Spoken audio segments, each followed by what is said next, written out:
The Don and Mike Show. Don and Mike Show. Question. How come a white guy can walk into the White House and shoot a gun and get shot one time in the leg, but a black guy can reach for his wallet in New York and get shot 41 times? Well, there are some inequities with the system. I think you got a point. The New York City cops, you know, Rudy Giuliani has cleaned up that city. And perhaps they could rape that guy with a toilet plunger. Yes, good point. The Don and Mike Show. Don Geronimo and Mike O'Mara Show. Don Geronimo and Mike O'Mara Show. Hi, welcome to our show. Mr. Son of a Beach. Hello, everybody. You got the Don and Mike Show. Coming to you live, 4 hours every weekday. From the studios of WJFK, Washington, D.C. Broadcasting nationwide and coast to coast. You can call Don and Mike anytime for free at 877-365-3636. That's Mike. But turn your radio down. Know who what you do call. Don't call to play the name game. No calls to rape women. Don't ask when they're coming to your town. And don't call telling jokes. Oh, for you. The Don and Mike Show. We're concerned about AIDS inside our White House. Make no mistake about it. Don and Mike Show. You can get all. Move to your left. Move to your right. The Don and Mike Show. The best thing you're gonna find. The Don and Mike Show. On your radio. Get into it. The Don and Mike Show. You can call Don and Mike anytime, toll free at 1-877-365-3636. That's 1-877-365-3636. They're ready to believe you. We're concerned about AIDS inside our White House. Make no mistake about it. What? Everybody loves Don and Mike. It's the Don and Mike Show, and they'll say what they wish. Where else would you rather be than right here, right now? Here he is. Poor lad was an only child, you know. True. The only son of God. Right. Died for your sins. Bill Hochberg. Ladies and gentlemen, please welcome Rob Spiewak. Take it away, Rob. I'm Rob A. Rob Spiewak from the Don and Mike Show on WJFK, and I want to know, are you ready to help our team do a big win over the Giants today? What do you say, fans? Hey. What do you say, fans? Hello? Yes. It looks like Phil and I will actually be doing some socializing. Really? Yeah, I got an invitation from him. He wants me to look at his birdhouse. I don't know what that is. Good afternoon, Mr. and Mrs. Stevie V and all the ships at sea. They like to kiss Fuzzy, Don Geronimo, and Mike O'Mara. Sure do. Thank you, Rob. And hello, and thank you for listening, everybody. We are still brought to you through Westwood One. Oh, God. Yeah. Oh, man. I know, that's the network. And over 60 stations managed to get it with the, the cans and the string and all that stuff. And it's a new episode we have on Thursday, February 8th. Yeah. Phone number same as it ever was. Same as it ever was. Oh. You can call us toll free on the bat phone, just like Commissioner Gordon. Just call 877-365-3636. 877-365-3636. That is your hotline to the hit. Welcome to my world. Welcome, everybody. Want you to come on in. We're concerned about AIDS inside our White House. Oh, and so are we. Make no mistake about it. We're concerned about AIDS inside our White House. Make no mistake about it. Make no mistake about it. And look for a lot of those, I think, over the next 4 years. Oh, yeah. AIDS in the White House. No dumb quotes from the president. We're concerned about AIDS inside our White House. That's right. Well, whatever he's concerned about, rest assured it'll be built with you in mind. Built with you in mind. Built with you in mind. Make no mistake about it. And we will not. About it. Let's take a phone call. How about it? Before we even start the show. Yes. Hello, Don and Mike Show. Don and Mike, my radio gods. How you doing? We're doing great. You are on the air. Listen, sirs, I have just something to let you know about. I know you guys stay up late. As you know, Bill Maher has been doing Politically Incorrect here from D.C. this week. And my buddy and I had to get off a good Don and Mike for you at the end of what will be tonight's episode. Ooh. Oh, really? As he goes to talk at the, I guess you call it the wrap-up, he talks about tomorrow night's guests. And we get off a good Don and Mike, and then a good second one, enough that we got him noticed, and he says, not on my show. So I don't think they can edit it out. Wow. It's our little gift to you, because you are the radio gods. Thank you, my brother. Nice to know. Before you get your hopes up, remember, they've done a lot of crafty editing. We've made a couple attempts to get on that show before in the previous one. Just cut it right out. So we'll look for it. Yeah, but if it was done strategically when he was announcing who's going to be on the next episode. Yeah, we'll have to wait and see see if they were crafty. Not on my show. Bill Maher. Bill Maher, what a dickweed he is. Come on. All right, well, thank you. We do appreciate it. Gosh, so many things to talk about here in the opening of the show. We definitely want to talk about our special Valentine's Day show next week. Yeah, it's going to be a big one. Definitely want to talk about Temptation Island last night. Boo! Boo! I know, but we all watched it. I know. I want to talk to you about some NBA parties in town. But I'm afraid I'm going to have to start today's show with the Rick D's break of the day. Oh, man. Already. Because it's so Rick D's that I've got to bring it to you. Okay. That Johnny out of touch. We're in the car. We're driving carpool. And it comes out of a record. Rick D's in the morning. It's going to be a beautiful weekend in Southern California. I hope the weather's nice wherever you are. I hope you can get out and drive on the Great American Highway. You know about the automobile, one of the greatest inventions of all time. And you'll hear a lot of discussion about which car is the best. I'm an ass. And then verbatim, he says, some people will tell you it's a Mercedes.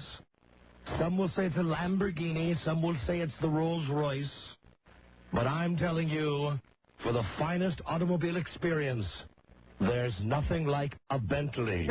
Oh, God. There's a good relatable. No. Driving down the Ventura Highway with the top down on a perfect Southern California afternoon, nothing beats a Bentley. A nice $500,000 automobile. Yeah. Jerk.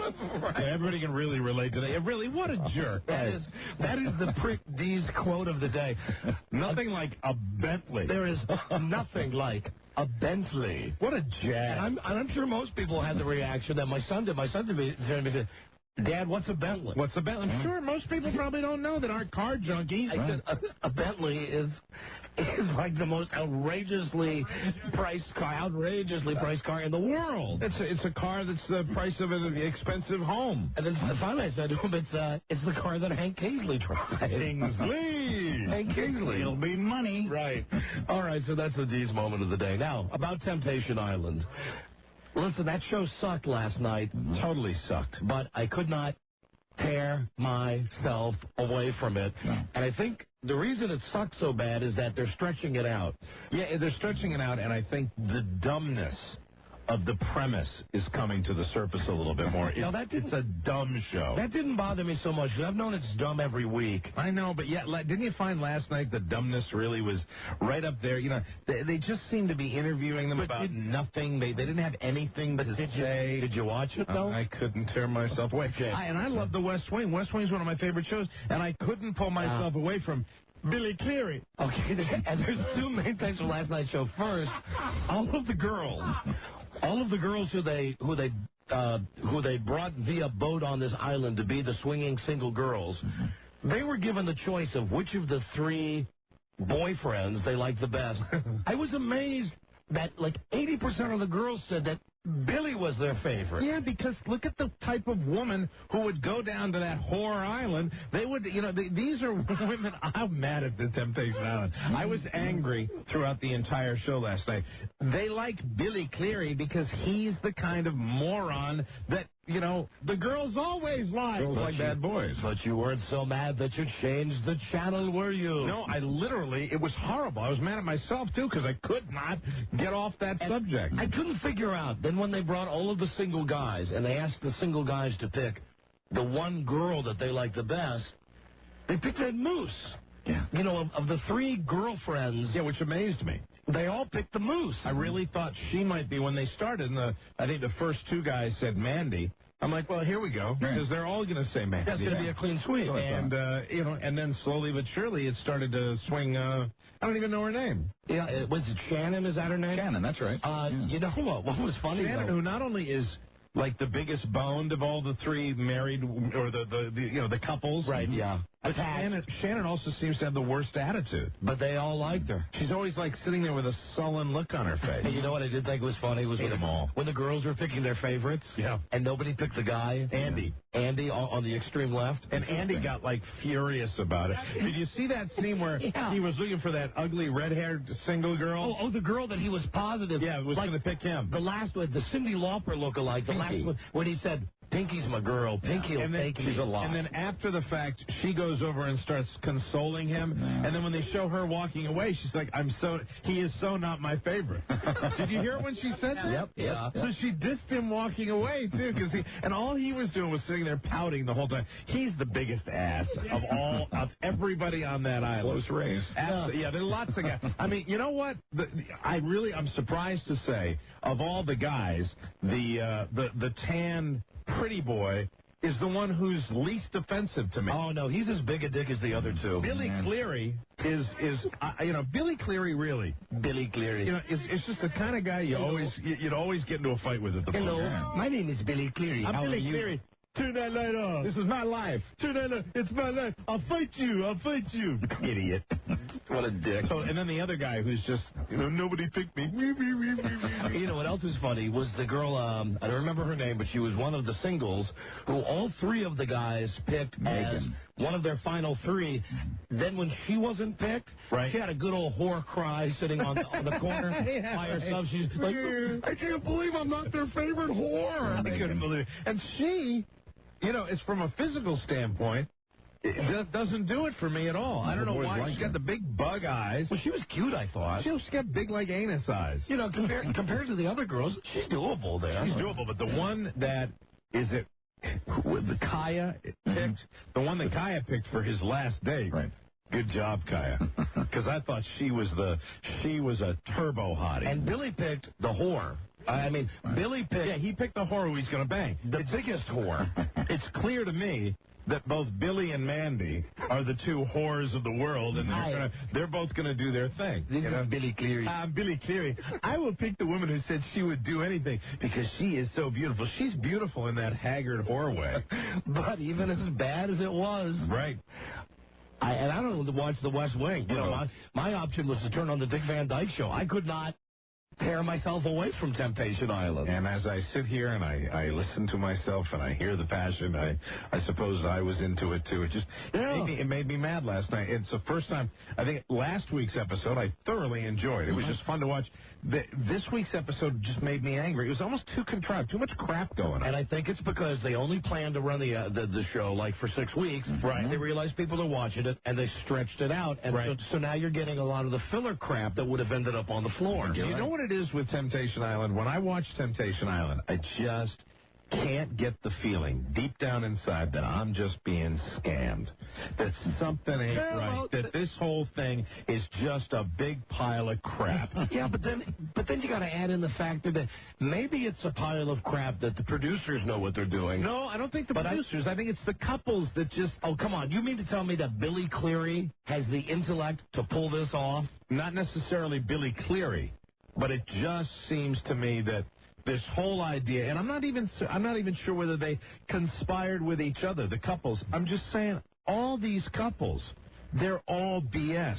I wish I could use the word, because that's what they are. They are BS people. They don't have any, they're sitting there getting all concerned and all distraught while this is going on. But they went on the trip. Right. Yeah, I know, but listen, you're watching it, though. I know I am. You're watching it. I know, but I hate them all. Well, I last night, I said to my wife, we're watching this, and I said, there's not one person there that I have seen, single, married, or whatever, that I would want to spend 10 minutes with socially. But I'm sure the people from Fox think, who give a rat's ass. You're watching it. I'm watching it. Who cares if you like the people or not? Well, I care. I care. It's important to me. Can't something be important to me? Well, then don't watch it. I watch it because I like to hate them. Okay, all right. I didn't know you felt so passionate about it. I did. Last night I was sitting there. I'm like, Billy Cleary, moron, mook. Yes. Dummy. Yes. Yes. Kaya, pretty boy, slick tan. Yes. Yes. You know, the other guy, Andy. You know, Andy wants everybody to love him. Oh, they didn't pick me. Poor little Andy moron. Then he got Mandy with her Medusa hair. But, you know, the more you're railing about it, you're bringing up all the reasons that I watch it. Yeah, well, I watched it too. I dislike the people also, but I guess for whatever reason, this is like a role reversal, that I don't have this deep-seated hatred inside me for them. I dislike them, but they're fun to watch on TV. Yeah, I really dislike them. Every one of them. Temptation Island, here's the difference. Temptation Island, there are usually 2 or 3 people on Temptation Island right away that I'm rooting for, that I like, and I like to have a rooting interest for them. I like the girl with the Chihuahua eyes. The girl, the one who's married to the guy who nobody picked, I think. Yeah, I know. She's not married to him. She's olive-skinned. Yeah, she was the one. She's with Kaya. She's the one who sat all the way on the right when they had the 3 girls lined up. Yeah, if there's one person of all those people, she would be the one that I dislike the least. In fact, I think she's okay. I think she's very innocent. I don't think she wants to do anything to diss Kaya, but Kaya, meanwhile, is second face with that other girl. The only one that I truly hate is Billy Cleary. Billy Cleary's my number one, so we agree on that. But I also, when Andy started getting all really upset because none of the girls picked him. Hey, come on, that's funny, though. Yeah, it's funny, but I mean, it was great. It's like, shut up. Oh, come on, it was a great moment. Humiliated on national television. There's my girl, Pinky. Pinky will pick me. Yeah, I'm money. It was great is then Pinky came over to console. That was my favorite part, is when Pinky came over to console the guy and said, hey, I didn't know. They said the people that you, and she's trying to spin it, and then she walks away, and he is so not my favorite. Hello, Don and Mike Show. Hey, how about the Truman Show moment where Billy was telling the cameraman, hey, this is my life, and they said, the show is your life. Yeah. That's when Billy Cleary was going to hit the camera. Billy Cleary. Billy Cleary. Boy, I imagine wherever he lives is probably a regular listener of this show. He sure does fit the profile. Oh, absolutely. I've seen a lot of Billy Clearys at our shows. I said to Frida last night, I said, you want to know the typical guy who listens and calls our show? Right. Take a good look at Mr. Cleary right there. Billy Cleary. Hello, I'm Billy Cleary. I'm Billy Cleary. All of the girls like me, Billy Cleary. And my girlfriend, Mandy. Hello there, Don and Mike Show. Yeah, I was just wondering, I mean, the concept of the whole Temptation Island, you know, I don't really agree with it in a sense. I mean, maybe it's just because I'm a newlywed and just gotten married. You know, I don't agree with that concept of sticking couples together.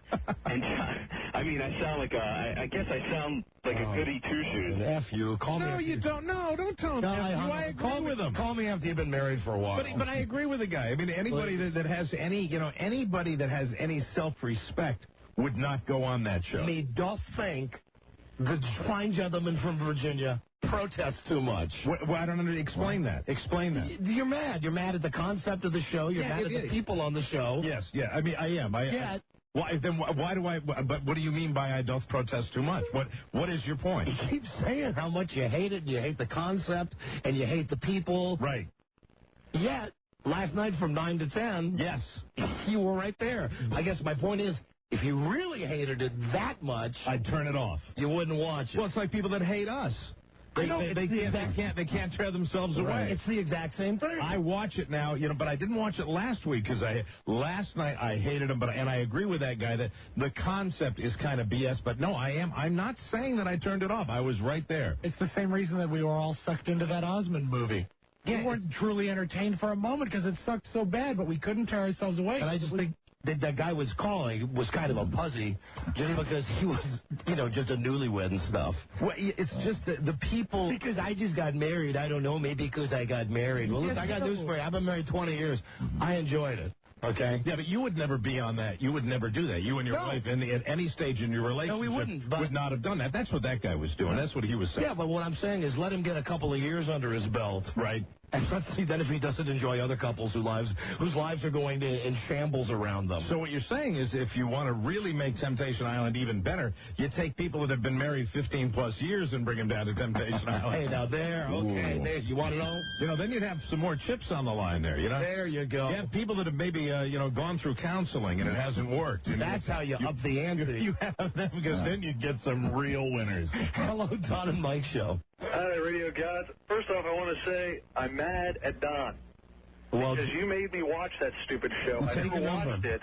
I made fun of my wife for watching it, but then you started talking about it, so I thought, okay, I'll check it out. Okay. I cannot not watch it. It is the most retarded thing I've ever seen on television, but you can't look away. It's like it's a train wreck. I'm sorry. I honest to God, last night. There was never a moment last night when I was watching that show that I had even the slightest inkling of turning it off. I didn't sit there and say I hate it so much, but I got angrier and angrier and angrier as the night went on. Thank you. How funny did you think it was when the one chick that everybody dated, the one chick that messed around with all three guys, they all dissed her at the end, and she was left standing there looking like just a moron. Yeah, that's why she cried. It was very funny when she had a nice whore cry on the side. That was hilarious. She was in the news crying, oh, wow, I'm a whore, yet nobody picked me. I wonder why. There's plenty of good stuff on that show. Hello, Don and Mike Show. I can watch the show and attack it. You're just going to have to deal with it. I am. I can watch the show and I can tear it to pieces, but as long as I watch it, that's all that matters. I tell you, it ain't as bad as that piece of crap I walked in on my wife watching last night, the Bette Midler show. Oh. And what is the deal with her head? What has she had done? What failed plastic surgery has she? I watched 5 seconds of it. And speaking of plastic surgery, Olivia Newton-John was on that show last night, and she's had some chisel work done also. Yeah, and it was wall time for Olivia Newton-John. Oh yeah, a while back. I would think she would be a woman that would hold up a little better. Oh, but I know what Frida said. You know, women have a code. Okay, I was sitting at the breakfast bar having my dinner last night, and my kid's doing his homework, and she's watching this awful Bette Midler show, and I said, God, look what a cow Bette Midler is, and look, what the hell happened to Olivia Newton-John? I said, something's going on there. And she says, turns to me, and goes, she had breast cancer. Oh, did she? Yeah, I said, well, great. Does that affect her face? You know, her boobs look fine to me. What's wrong with her face? So what you did was you shared a remarkably sensitive moment with your wife. Yeah. Is what you're saying there. Yeah, that's right. But Bette Midler, I was looking at her face, and she just, she looks scary. Yeah. You know, I mean, it was just a few years ago, she did one of those specials where she had lost a lot of weight, and she's never going to win any beauty contest, but she didn't. I think we discussed it on the show that she looked passable. She's doable. And now she looks scary. She looks like she had a mask. It looks like something out of Mask. And why do all the homos like her so much? Well, it's like Barbara Streisand and that type. She started her career by singing in gay bathhouses, and that's how she developed the gay male following that she has today. And Barry Manilow was her piano player. That's right. It's true. All right, thank you, Head. Hello, Don and Mike Show. Hello? Hello? All right, I tried. Hi, Don and Mike Show. Yeah, hello? Hello? Hello? Yeah. Anyway, I just wanted to go back to Temptation Island. That's the first time that I've ever watched the show yesterday. Yeah. And I was pretty amazed by what is the purpose of that show? Is it to see if a couple is going to resist beautiful or good-looking whatever, women or guy? It's up to definitely people who are judging those people, because I think some of those people, either women or guys, were not good-looking at all. But anyway, what is the purpose of it? There is no purpose. There is none. There's no prize. There's no nothing. If somebody tells you there's a purpose, it's a lie. There's no purpose to that show. Yeah, but the thing is, I do like the idea of making, the 15, 16-year married couples, putting really something on the line. You don't have people just saying, hey, we're a committed couple. Or even, that's really what they want on. Even get newlyweds. Yeah. I mean, get people who they're coming right off their honeymoon and put them on the island. Like in that regard, I agree with you 100%. What do Billy and Mandy have to lose? Oh, well, that's where the whole thing could be. If they break up. They could say, hey, you could say to the producers, I'm in a committed relationship of a year and a half, I think it was, with Billy and Mandy. Billy Cleary. You could say, oh, we're in a very committed relationship. How much did the producers really screen those people? I mean, they didn't know that one couple had a kid. It's Fox. They didn't screen them at all. Yeah, so you committed? Yeah, we're coming. Yeah, okay, get on the plane. Billy and Mandy are still together, by the way. It's up to 2 years now. Oh, you mean after the show got done? Yeah. So you're ruining the end of the show for us. I'm sorry. Oh, thanks, Buzz. Okay. Thanks, Buzz. I thought it addressed the point we were discussing. Thank you. Sorry. Buzz Stossel, everybody. Charlie Burbank. I thought everyone had read that. No, we don't all read Us Magazine, Buzz. I'm sorry. I would have picked, of all the couples, I would have picked those two, number one, to disintegrate. Yeah, well, now we know. Well, perhaps I'm wrong. Right, yeah. Perhaps you're wrong. I've been wrong before. Oh, my goodness. Oh, man. Just as, we've discussed this before. I don't want you to answer this, but I'm going to ask the question just to ask it. Have we confirmed that there is actual intercourse on the island? Well, let's ask him. I don't know. What do you say, Fidel? No, you're just going to have to wait and see. And if I knew, I wouldn't tell you. He's wearing his goddamn Fidel Castro outfit today. He is. Look at him. He's wearing his military shirt today. Che Guevara has just destroyed Temptation Island for everybody. I heard Kaya has a mad affair with Mark W. Wahlberg. That's just a rumor, though. Hello, Don and Mike Show. Good afternoon, gentlemen. Hey, buddy. The thing with Olivia Newton-John, didn't she have both her breasts removed? I don't know. Deal? I don't know. She had the plastic surgery to make herself feel better. I don't know. I was just commenting on the girl's face. Yeah, I think somebody else might know for sure, but I thought they were both removed, actually. All right. Well, thank you, Mike. Looking good to you, though, huh?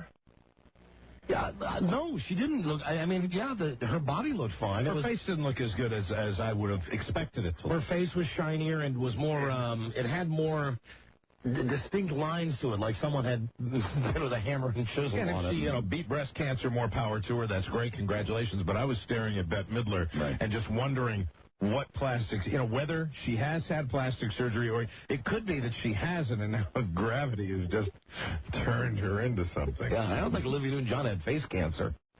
I mean, I think whatever has happened to her face is just, that's a choice that she's made. And I just caught the very tail end of it. Were they supposed to be, they were talking about some You Got the Rolling Grease or something, and were they... Is it one of those deals where they go in and out of who they really are, their star power? I think Olivia Newton-John was playing Olivia Newton-John on the show. Okay. I think so. I don't know. I saw the very end where she said, well, let's go out and let's have a cup of coffee. Okay, but let's take my car because I slashed your tires. Wah, wah, wah, wah. Hello, Don and Mike Show. Hello. Hello. Yeah, you're on the air. Hi. Yeah, Mike, just turn the TV off. Why don't you read a book? Or play with your kid, or have sex with your wife? Well, first of all, my kids were in bed. Later on in the evening, I did have sex with my wife. And your point about reading a book is very well taken. But, as mentioned before, I didn't have to read a book. There was another option I had, The West Wing. There was some reason that I could not tear myself away. I don't know what it is. I can't identify it. And maybe, you know what?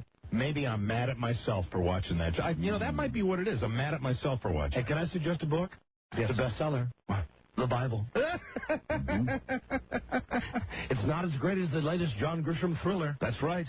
But it's a true life story. May I recommend for a true automotive experience, the Bentley. The Bentley. Right. What a dick he is. He is. For a true automotive experience, nothing beats a Bentley. God. And you do this quite often, but I must say, I'm going to say this, guy. I don't like to say it, but I want to say, I don't say this about my wife and I very much because I don't like to. I'm not comfortable doing that, but I just want to say... Oh, you're going to get a sex story? No, that's not a story, no detail whatsoever. Just last night was touche. Did you do everything? Bravo. No, it's very quick, relatively quick, just fantastic, just very intense. It had been a while. And we got back to it, and it was, Congratulations. I want to give my wife a round of applause. Excellent. Absolutely. I mean, really just... Really? Like one of the first times. Doggy style? No. You on top? Yep. Really? Any anal? No. See, here's my moment, and you're just going to spoil it. No, not so, I'm just trying to give my wife a compliment here. Finger her duke? No. You watch. Although you've said before. You've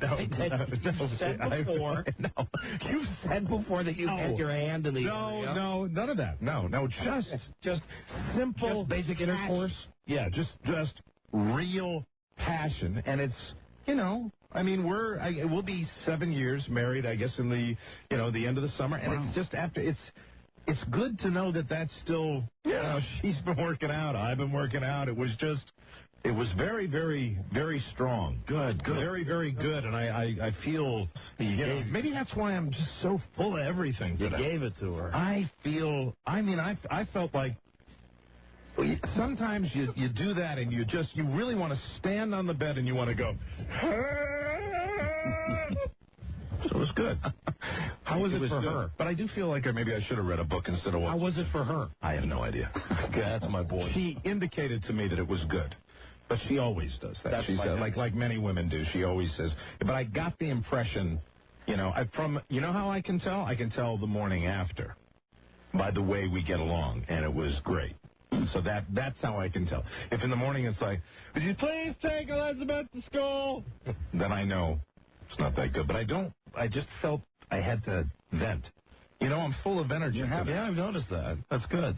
That's good. You're rubbing yourself. You're touching yourself now. Jesus, look at him. Banging on my knees. Christ. Yes, sir. But afterwards, we went for a drive.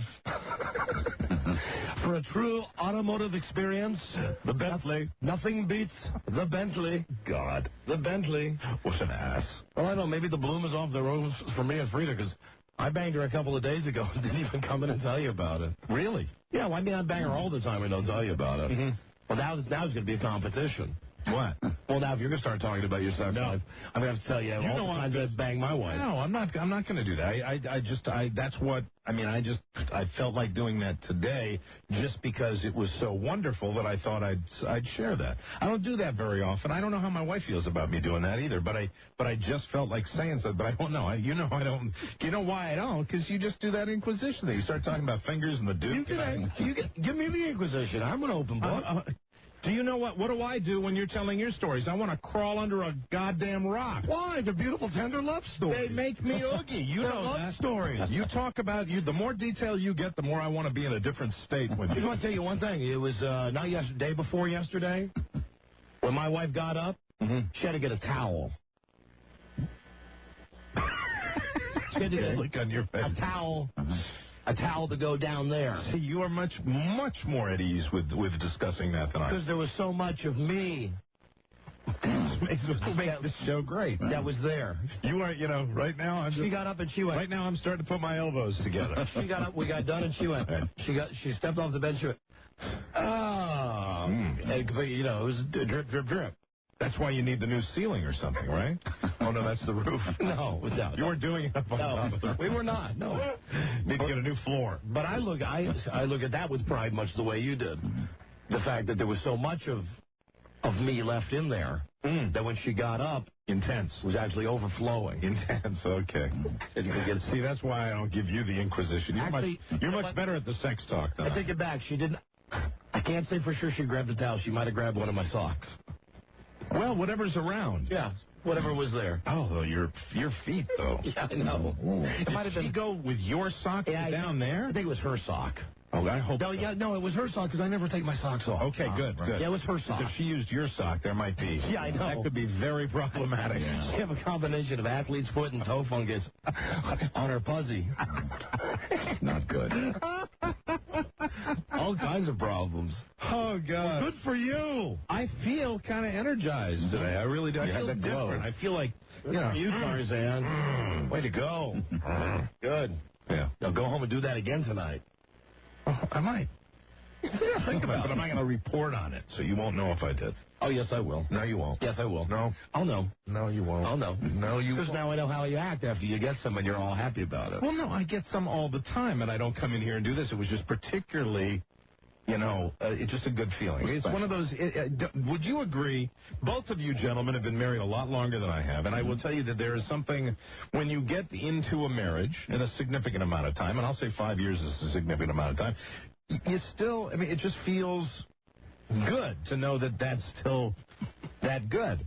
Yeah. You know what I mean? Yeah. Sure. You do want to, I couldn't help myself. I wanted to talk about it. Sure. I bet the fact. That was post-Temptation Island, too. I bet the fact that you're talking about it and raving about it now, that you'll get it tonight. That you won't even have to ask for it tonight. I bet you she offers it to you tonight. on a platter. There's a momentum. Yeah, so that could be. Yeah. Yeah, I agree with you there. There's definitely a momentum. I bet It's a good thing. I'm just, who knows? I bet you get, Daddy gets a treat tonight. I'll bet you're wrong about that. Yeah, can't really bet you because, I want to win that. I mean, I want to lose that. Yeah, bet. I know. Okay. Well, good for you, stud. Yeah, I feel good. Excellent. Feel good. Like hearing that. Right. Hello, Don and Mike Show. Hey, hello there, guys. Hi. Hey, Don, I hate to tell you, but I think, the situation with the towel. Oh, let me just stop you for a second because Yes, sir. I know who you are. You're a guy who calls all the time. I haven't talked to you in 2 months. Yeah, but he's a ball buster. Yeah, he's a professional ball buster. Well, why? Because I'm going to tell you, your little No. What you are? No. Listen, whatever you're going to say, it's not meaningful because you just call in to argue no matter what the topic is. Valid point. Yeah, so what you have to do is you have to figure out how to disguise yourself because now you've been outed. Oh, all right. All right. Hey, Good. Mike. What? Change the name of the band to Growler. Oh, see, it's the same guy. It's Solve Ryan, all I your knew it problems. See, it's the same guy. Not Hey, me. hold on with you. Lisa just put on the screen. Hey, did you think I was speaking about the size of my thing? No, I'm telling you, you're not getting in there far enough. That's why it's dripping out. You got to Trust me. blow like a well, baby. You don't. I want to tell you. You're the expert on that. Okay, like you're not dealing with two fathers here. Okay. Thank you. You ever pump your gas, sir? That's what it's like for me. Okay. Okay. You know what I mean? That nozzle stays on. You got me? Thank you. Good. And now I know Mike's elbows are together. Later, boys. He's such a wean. What a jerk. He is indeed. Hello, Don Mike Show. Hey, how's it going? I just wanted to ask this guy some a little bit of medical questions. Okay, we're here. We're Dr. Don and Dr. Mike. Hey, how's it going? Great. Here's my problem. I'm only 34 years old. I just went to the doctors because I was having a little pain in my groin. Whereabouts in your groin, sir? Right in my testicles.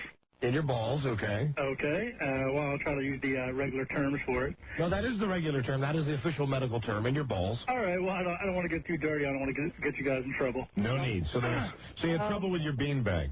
Okay, that's cool.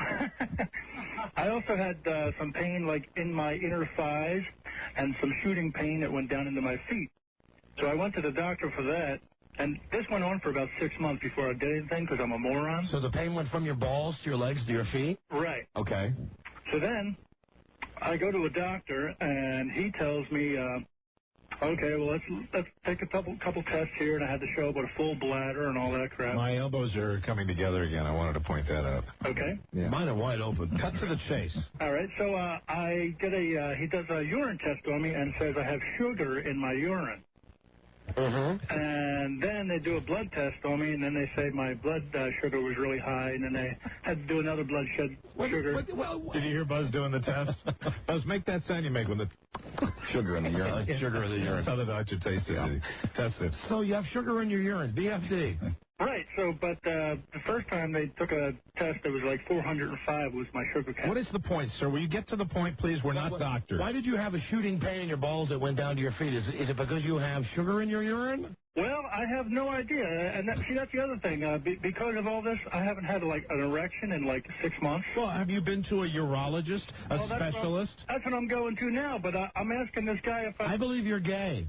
No, it's not a gay thing. No, I think that's the first sign you're going gay. I agree. That's your second opinion. You get a pain in your balls. It goes down your legs, down to your feet, and then you get a high sugar level in your urine. It's called spoonful of sugar syndrome. Well, see, I'm asking this guy if I should maybe, if he could prescribe me some Viagra for the erection. No, you need some penicillin. That's right. No, I don't need any penicillin. Yes, you know, then what are you calling us for if you know what you need? Well, I'm just asking you guys, what do you think I just told you. I just gave you my expert medical opinion. I think you are going gay. And you got a second opinion from me. I told you that Don's right about that, so, you're gay. So what it means, basically, is if you don't want it, to taste like sugar, keep it out of the honey pot. Yeah, but, well, I don't think my girlfriend doesn't think I'm gay, but maybe she does now. But... Well, hold on, you can't get a boner. Yeah, no, I haven't had her in like 6 months now. Right. Hello, you're gay. Tell me something. Wow. Sure. What's your favorite Ricky Martin song? I hate Ricky Martin. Tell me a Ricky Martin song, though. He hates Ricky Martin because Ricky Martin wouldn't sleep with him. What's your favorite Ricky Martin song? I don't have a favorite Ricky Martin song. Name a Ricky Martin song. And don't toy with me like this because I know you know them. The only one I know is, I work in a bar and I have one on my jukebox, so the only one I know is Livin' La Vida Loca. See? You're gay. You're gay. You're gay. Tell me something. Sure. What show comes on after Friends and before Just Shoot Me? I have no idea. I don't even watch TV. The only show I watch on TV is NYPD Blue. What show comes on Thursday night at 9 o'clock? I don't know. I'm in a chat room on the computer all the time. You know why he watches NYPD Blue? Why? Ricky Schroeder. Right. No, he's Rick Schroeder now. He's not Ricky anymore. Yeah, you would know that, wouldn't you? Yeah, he's a little bit more manly now. You would know that. Yes, I he's a little more manly now. Has your doctor seriously tried to help you with this? Yeah, he has, but I just can't. I can't figure. He's telling me, well, here, take this medication. Now you got Will and Grace-itis. No Will and Grace. That show is dumb. I can't stand that show. I thought you didn't watch that show. Well, I've seen it. My mom has watched it. Yeah, your mom. So now we've established the fact that you're attracted to Ricky Martin and you're a fan of Will and Grace. Not a fan of that. Accept it. There's nothing wrong with it. Accept your gayness. That show is about as dumb as that stupid Bette Midler show or whatever. But, yeah, no, I just can't figure it out. No, listen, you've called in for our opinion. Right, we give it I to think you. I should do. Is the pain radiating out of your testicles as we speak? It feels like a soreness, like I just worked out or something, and like if you're working out and you get sore muscles, that's what it feels like. Do you go to the gym? No. You don't go to the gym? No, I'm a drummer, though. Maybe you should start going to the gym. It'd be a good opportunity if you see lots of naked dudes. I knew you were going to say that. Lots of naked dudes in the dressing rooms there, in the shower room. Yeah. No, I don't want to get into that. I might pick up some disease on my feet or something. He's called us for help, and I'm not quite sure. We've offered to help. Yeah, I'm just asking you guys' advice. If you think How many times do we have to tell you? You keep saying you're asking our advice. We've given you our advice. We think you're turning gay. But that's all right. Don't worry about it. Well, actually, it might be a good idea if I actually turn gay. There you have it. Okay, good. I'm glad you accepted our advice. Because that way, if I ever show up at a party and Don's behind me disco dancing, then I'll... Oh, boy. That's right. Listen, but I'll tell you this. You can make jokes about me. I can get a boner. I banged my wife just the day before yesterday, and you know what? My balls don't hurt, and I can tell you something. My urine is as vinegary as can be. Ain't no sugar in my urine. How do you know that it's vinegary? Well, how do you think I know? How do you think I know? I'm constantly testing myself to find out if I'm gay by drinking my own urine. Another day, not gay. I'm straight. I don't know. No, but listen, you are gay. Nothing wrong with that. Welcome. All gays, lesbians, straights, they're all welcome on this show. I don't know about that. Okay, well, your time is up. Oh. Thank you. Hey, well, 1 second. What? See, that's what he wants, really. Yeah, he wants more than anything else. He wants to stay on the air a long time. Actually, I just wanted you guys to say my name a couple times because I hear you say this name all the time, and I Okay, wait, hold on. Take a deep breath and give us your name. I just hung up on him. Good. Hello, Don and Mike. Don and Mike. Yeah, hi. Radio guys, how are you? Hi, we're doing great, thank you.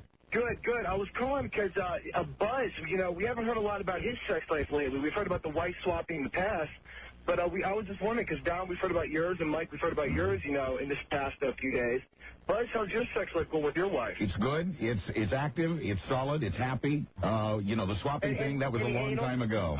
When you get to be Buzz's age, sir, when you get to be Buzz's age, you'll find that the word active is about as good a word as you can use. It's important. Active. Yes, it is. Well, great. That's all I was calling to ask. Love your show. Keep up the good work. Thank you, my friend. That's Temptation Island. Keep up the good work. What did you say, F Temptation Island? Yeah, because you can hate it. Right, F, right. Okay, thank you. All right, talk to you later. Okay, see you later. Billy Cleary calling. Bye-bye. All right, let's clear these lines out. We have a brand new secret song for you today. For all you effers out there, we got a new one for you. Okay? Crack this one. Boys spent a little overtime putting this together? Yeah, we did. And first, let me play you the one that we decided was too easy. Okay. Okay? This is not the new secret song, but this is the one that we were going to go with, and then we decided it's too easy. That's the one that we deemed was too easy. Wow. Okay, and I have no idea what that one is. It's okay. It's so easy. Want to hear it again? Yeah. Well, of course, Mike. I think I know what it is. Wait, can I guess? Yeah. It's, dearly beloved, we are gathered here today. Prince? No. It's Orleans. You're still the one. Right. Yeah, sure. It is. Yeah. But we didn't go with it. But we didn't go with it. We thought it'd be too easy. It wouldn't have been. Some smart guy would call and get it right away. But it's seriously, you know why it wouldn't have been? I mean, I know you joke about my lack of musical knowledge. That is, for oldies, that is seriously one of my favorite songs of all time. I don't think I would have ever gotten it. Oh, sure. You did something weird to it. No, we didn't. We just played it backwards. We went right to the part where they go, it goes kind of a cappella. Right. We're still having fun, and you're still the one. You are still. But we decided that was too easy. Okay. Too easy. So that means that the real one that you're going to be using is unbelievably difficult. Well, here it is. Okay, good. Here's a listen for you. That is tough. Yeah. Go to work on that, students. There you go. Secret song number 6. It's worth $500. Wow. And you get a shot at it right now if you're the 100th caller at 877-365-3636. Good luck. Number 1, Arbitron Radio, the Don and Mike Show.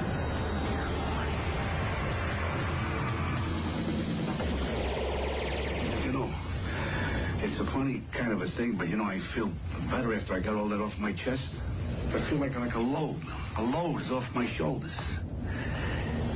You're good. Doc, thank you. Mr. Beatty, I didn't do anything. Oh, you did something? No, I did nothing. You did something? I didn't. The load? Gone. Where is it? Don't know. You're good. Nah. You're good, Doc. You're good. I'm going to be getting in touch with you. Oh, just one more thing. If I talk to you and you turn me into a fag, I'm going to kill you. You understand? Could we define fag? Because some feelings may come up. I go fag, you die. Proudly inviting all of America to eat their bung. Don Geronimo and Mike O'Mara. All right, just ahead of caller 100. I had a question for, hey, Lisa, are you around, or the minister, Chuck Broyhill, about our Valentine's Day show next Wednesday? We're doing the big blind date show. The new blind date. 10 naked girls, 1 blind guy. Some of the girls beautiful, some of them not so beautiful. One of the girls wins $1,000 and a dream date. How many girls have called thus far? Called or registered? Registered. 2. Oh, you've had lots of calls? Yes. All right, girls, if you're interested in this. You have to be naked.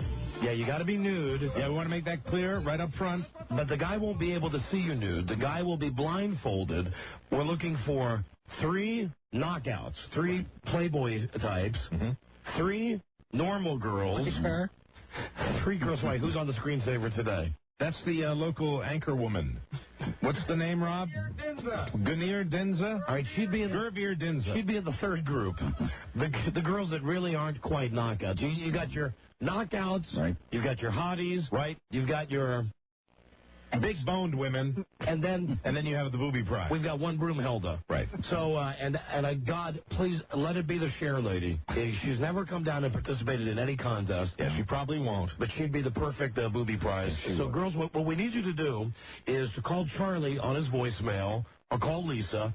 But don't call us on the request line because we don't want to hear your voices on the air. Area code 703-691-1900. We'll get 10 women down here. Fantastic. 10 nude women one blindfolded guy will pick the guy in a couple of days, make sure he's a good-looking dude. Right. And then he will pick one woman naked. Again, he won't see her. No, he won't. And the reason this will be so great is that everybody listening will know the exact dimensions, the specifications of each woman that comes in. Yes, we'll arrange it so the blindfolded gentleman won't be able to see the women, but we will be able to let you hear what they look like, and he won't hear it either. Right, and then he'll just pick one woman, and they will go immediately out on a dream date with a limo. We'll send him down to the world-famous Palm Restaurant. Ooh, nice. Right down off M Street in D.C., and Tommy will take care of you. There's free booze and nice dinner, and that girl gets $1,000. Fantastic. Well, there'll be no free booze, of course, but the dinner will be free. Oh, all right. All these goddamn rules that we have around. Rules and regulations. Well, you can buy yourselves a drink. Okay, we'll give you some money so you can buy a bottle of wine. Absolutely. And anyway, we need girls to call, but it's important that we don't speak to the girls on the air. So call Charlie at 703-691-1900. And have we firmed up our other Valentine's Day guest? Yes. So I'm waiting for no. I can't say? No, I'm sorry, it's not firm. I have to get a confirmation tomorrow. All right. Great Valentine's Day guest. Hint? Better than when we had Lou Ferrigno as our Valentine's Day guest. Oh, okay. Like 1,000,000 times better than we had. Man or woman? Yes. Yeah, no, it's a guy. It's a guy. Could be our best Valentine's Day guest ever. Wonderful. We're very close to firming that up. So, girls, listen, you got to call Charlie. Once we get to 10 girls, we'll start the on-air screening process to find the perfect man. Excellent. For this contest. Hi, Don and Mike Show. Hello, I am caller 100. Yes, you are. Hello, what's your name? My name is Jake. Hi, Jake. Where are you from? Warrenton. All right, Jake, you want a bouquet of Valentine flowers courtesy of Sprint. All right, I have nobody to give them to. Stop by your Sprint store in D.C. Metro and check out their great offer, 2,000 minutes for $49 a month with a 1-year Sprint PCS Advantage agreement. Are you ready to go for $500? Yes, I am. All right, secret song number 6. I defy you to identify this by title and artist. Very good. I will tell you, it is a top 10 song. Please don't answer till Mike sings like TLC. All right. All right. Yeah, okay. All right. Right on. This is my favorite new part of the show, and Mike sings like today's hottest artist. Yeah. We wish you... Ricky Martin. Godspeed. Caller, name this secret song. There it is, and what a great song it is. I was singing that one. Ron, I've had that in my head all day. How about you? Oh, love it. I'll tell you this, it's not right, said Fred, okay? Forget about that. Scrub is a guy who thinks he's fly. Yes. The money we're giving away in this contest is courtesy of Main Street Title. All right. For $500. Would that be who and what? Life by the Beatles? Would that be what? A Day in the Life by the Beatles? No. Thank you, though. Thank you. Actually, a decent guest. Thank you. Don't forget that every guest is a clue for you. For you. I can't believe when we were talking about our wives before that I didn't tell you what my screwy wife is doing again. What's she up to? And look at the weather today. Boy, it is one of those days, I tell you. Don't talk about cabin fever. I mean, it is absolutely beautiful. Wonderful. Clear skies. That'd be spring fever because it's warm out. Sunshine temperature near 60 degrees today. Right.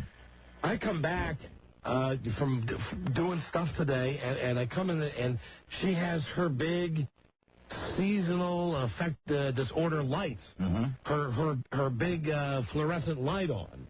She could have gotten that out on the porch. The sun's out. Well, she had all the shades pulled up, and there was bright sunlight coming into the kitchen, and she still had that big, gigantic, I'm sad because it's wintertime light on. Really? And I couldn't figure it out. This would be the best, I think, in months. This would be the best day to be outside and just, put your face up towards the sun. Yeah. Well, I knew last night that she had, like, the whim-whams or something, because that's what we call them, the whim-whams. The whim-whams. And I knew this morning that she had the whim-whams, and then I get home and she got the light on. I said, why you got your light on? It's like, beautiful outside. Look She's at it had that for a long time, so it works for her?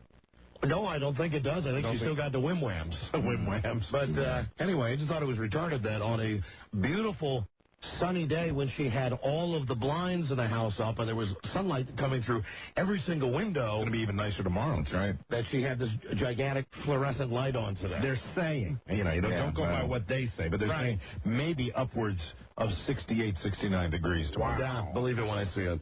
Oh, now listen, I was not able to get the phone number of Stevie V because I was not able to get in touch with my friend Moon last night. Yes, Stevie V, who you've never heard from in 22 years and decides to call you and ask for All-Star Game tickets, and then when you don't have them, tells you that our show sucks. Right, so I hope to have his phone number for you tomorrow because I spoke to my other friend's wife, and she said he was out of town, but when he gets back, he'll give me the number. So that's that. The one thing I did want to talk about was all the parties that are going on here in D.C. this weekend for the NBA All-Star Game. Big All-Star Game in town. And we know this firsthand from when we were at the Super Bowl. Right. We know how jive-ass all of these parties are. Oh, they're yuck. Like the commissioner's party and that Maxim party that you went to with Steve Johnson. Yes, totally jive. Well, I just want to warn anyone who thinks that they're getting in on something great. Last night I was listening to the Sports Junkies, the guys who come on after us, and they were excited because they had some guy call up and give them tickets to the Playboy party. And I don't think that the Sports Junkies know this, and I found it out myself today. Okay. When I got a call from a guy who works in media in the town. Guy works at Channel. Okay. So he called up and he says, hey, would you be interested? Actually, the invitation was for you, too. Right. Would you and Mike and your wives be interested in coming to the NBA All-Star Playboy party? I said, gee, I don't know. We just went through all that crap at the Super Bowl. Right. I don't know. Maybe we would. He said, great. The tickets are $500 each. Oh. And I said, yeah, right. Well, we don't pay for that crap. Only worst thing than going to those parties when you get the tickets for free is going and paying. And then the guy told me that it wasn't like he wasn't doing anything shady, right, trying to make money on the side, that apparently you can go to whatever club this is downtown, yeah, and you can pay $500 and buy a ticket, and you go to this party.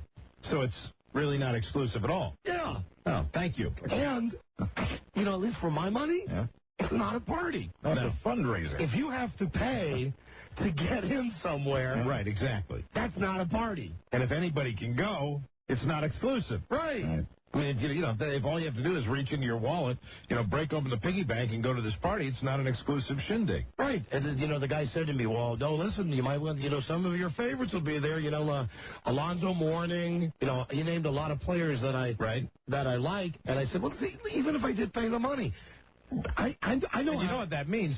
$500 will get you in the door, and they'll be in the special roped off area. Right, exactly. If I can get you tickets, would you go? No. Okay. No, I don't think so. Are you going, Charlie? Could you get VIP tickets? I don't know which level ticket they are, but I would go if they were the VIP tickets. I'd take for you if they were VIP tickets. Okay. But when is it? I think Saturday. Oh, I can't go Saturday. I thought the guy told me it was Friday. I found at the Playboy party? Yeah. I think it's Saturday. I thought the guy told me it was Friday. Well, they're having more than one. Well, I don't know. Well, no, I couldn't go Saturday. Okay. But I might be able to Friday. But you're into basketball. I'm not into basketball, so I mean, you'd have a good time if you got like the top tier ticket. But you know what? For $500, you're right. You get in there. You're on the, they'll have separate rooms or separate floors. Yeah. With the VIP. That's what these things are all about. They're all about the tier system. It's the class system at its absolute worst. It's great if you want to pay $500 to pay $8 for a beer. Yeah, and that's also what it's going to boil down to. Stand in line for an hour. Absolutely. Right. Yeah. No way. Forget it. I mean, it's not like you're going to get the ticket and you walk in and Alonzo Mourning is standing in there at the door and he goes, hey man, what's happening? How you doing? Nice to meet you. Here's some of my friends. Yeah. Michael Jordan. Magic Johnson. Here's Grant Hill. Come on in, man. Come on. I mean, that's not going to happen. Then it'll be crowded. It's going to be ridiculous. Yuck. Hello, Don and Mike Show. Yeah, this is Oz. Yes, hi, hey, Oz. I'd like to talk to you guys. Is this Don and Mike? Hello. Goodbye, Buzz. Hello, Don and Mike Show. Hello. Hey, Don, what's up? I almost got hit with the same scam. The $500 tickets are the VIP tickets. The non-VIP are only $150. Oh, really? Yeah. Well, still, I wouldn't pay $500 for it. No, VIP means either two things. It means either you're in a separate level or it means you don't have to pay for your booth. And you know what? If there's a level where they're selling VIP tickets, right, that would mean that there's a level On top of that, guarantee it, where you would have the people like Alonzo Mourning who don't want to be bothered meeting regular people. At the Maxim magazine party, where I had a VIP ticket, I had a VIP badge that I hung around my neck, and the VIP ticket got me free booze when I walked around, and there was a separate area. There was also where the celebrities were. I forgot what he called it.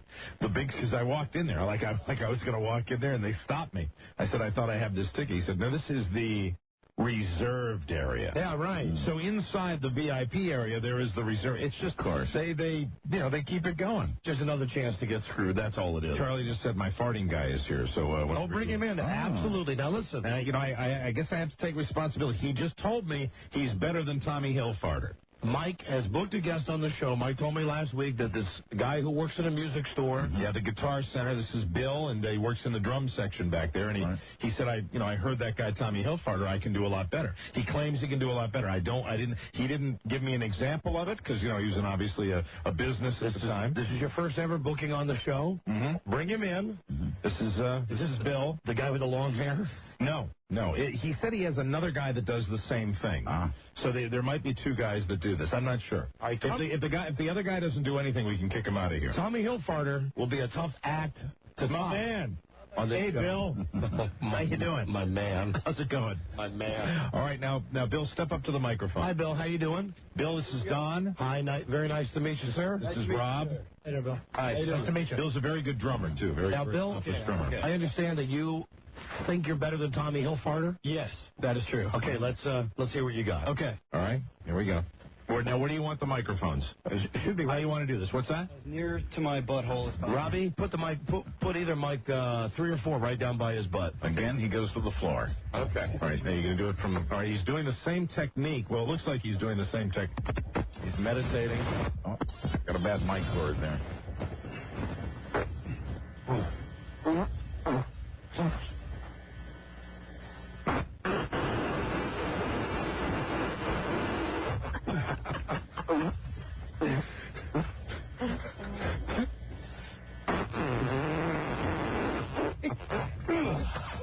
Not bad. Pretty good. Hey, these are weak. All right. These are weak? Okay, he said they're weak. Then give us strong ones. Okay. I have to stretch for a second. All right, he's going to stretch for a second. I'm very out of practice. This is not bad, not bad. That was all right. I mean, you haven't totally embarrassed me, so I mean, at least it's worthwhile. But I'm hoping that you can outdo Hilfiger. Now, what do you have to do? You have to prepare. I hope so. I mean, I haven't done this since high school. I used to do it back in high school. All right. In the middle of class when they were showing movies and stuff like that. So. All right, we'll get back down there. Give us some more. All right, here we go. Can you do it again? Yeah. All right. Okay. All right. Lays on his back.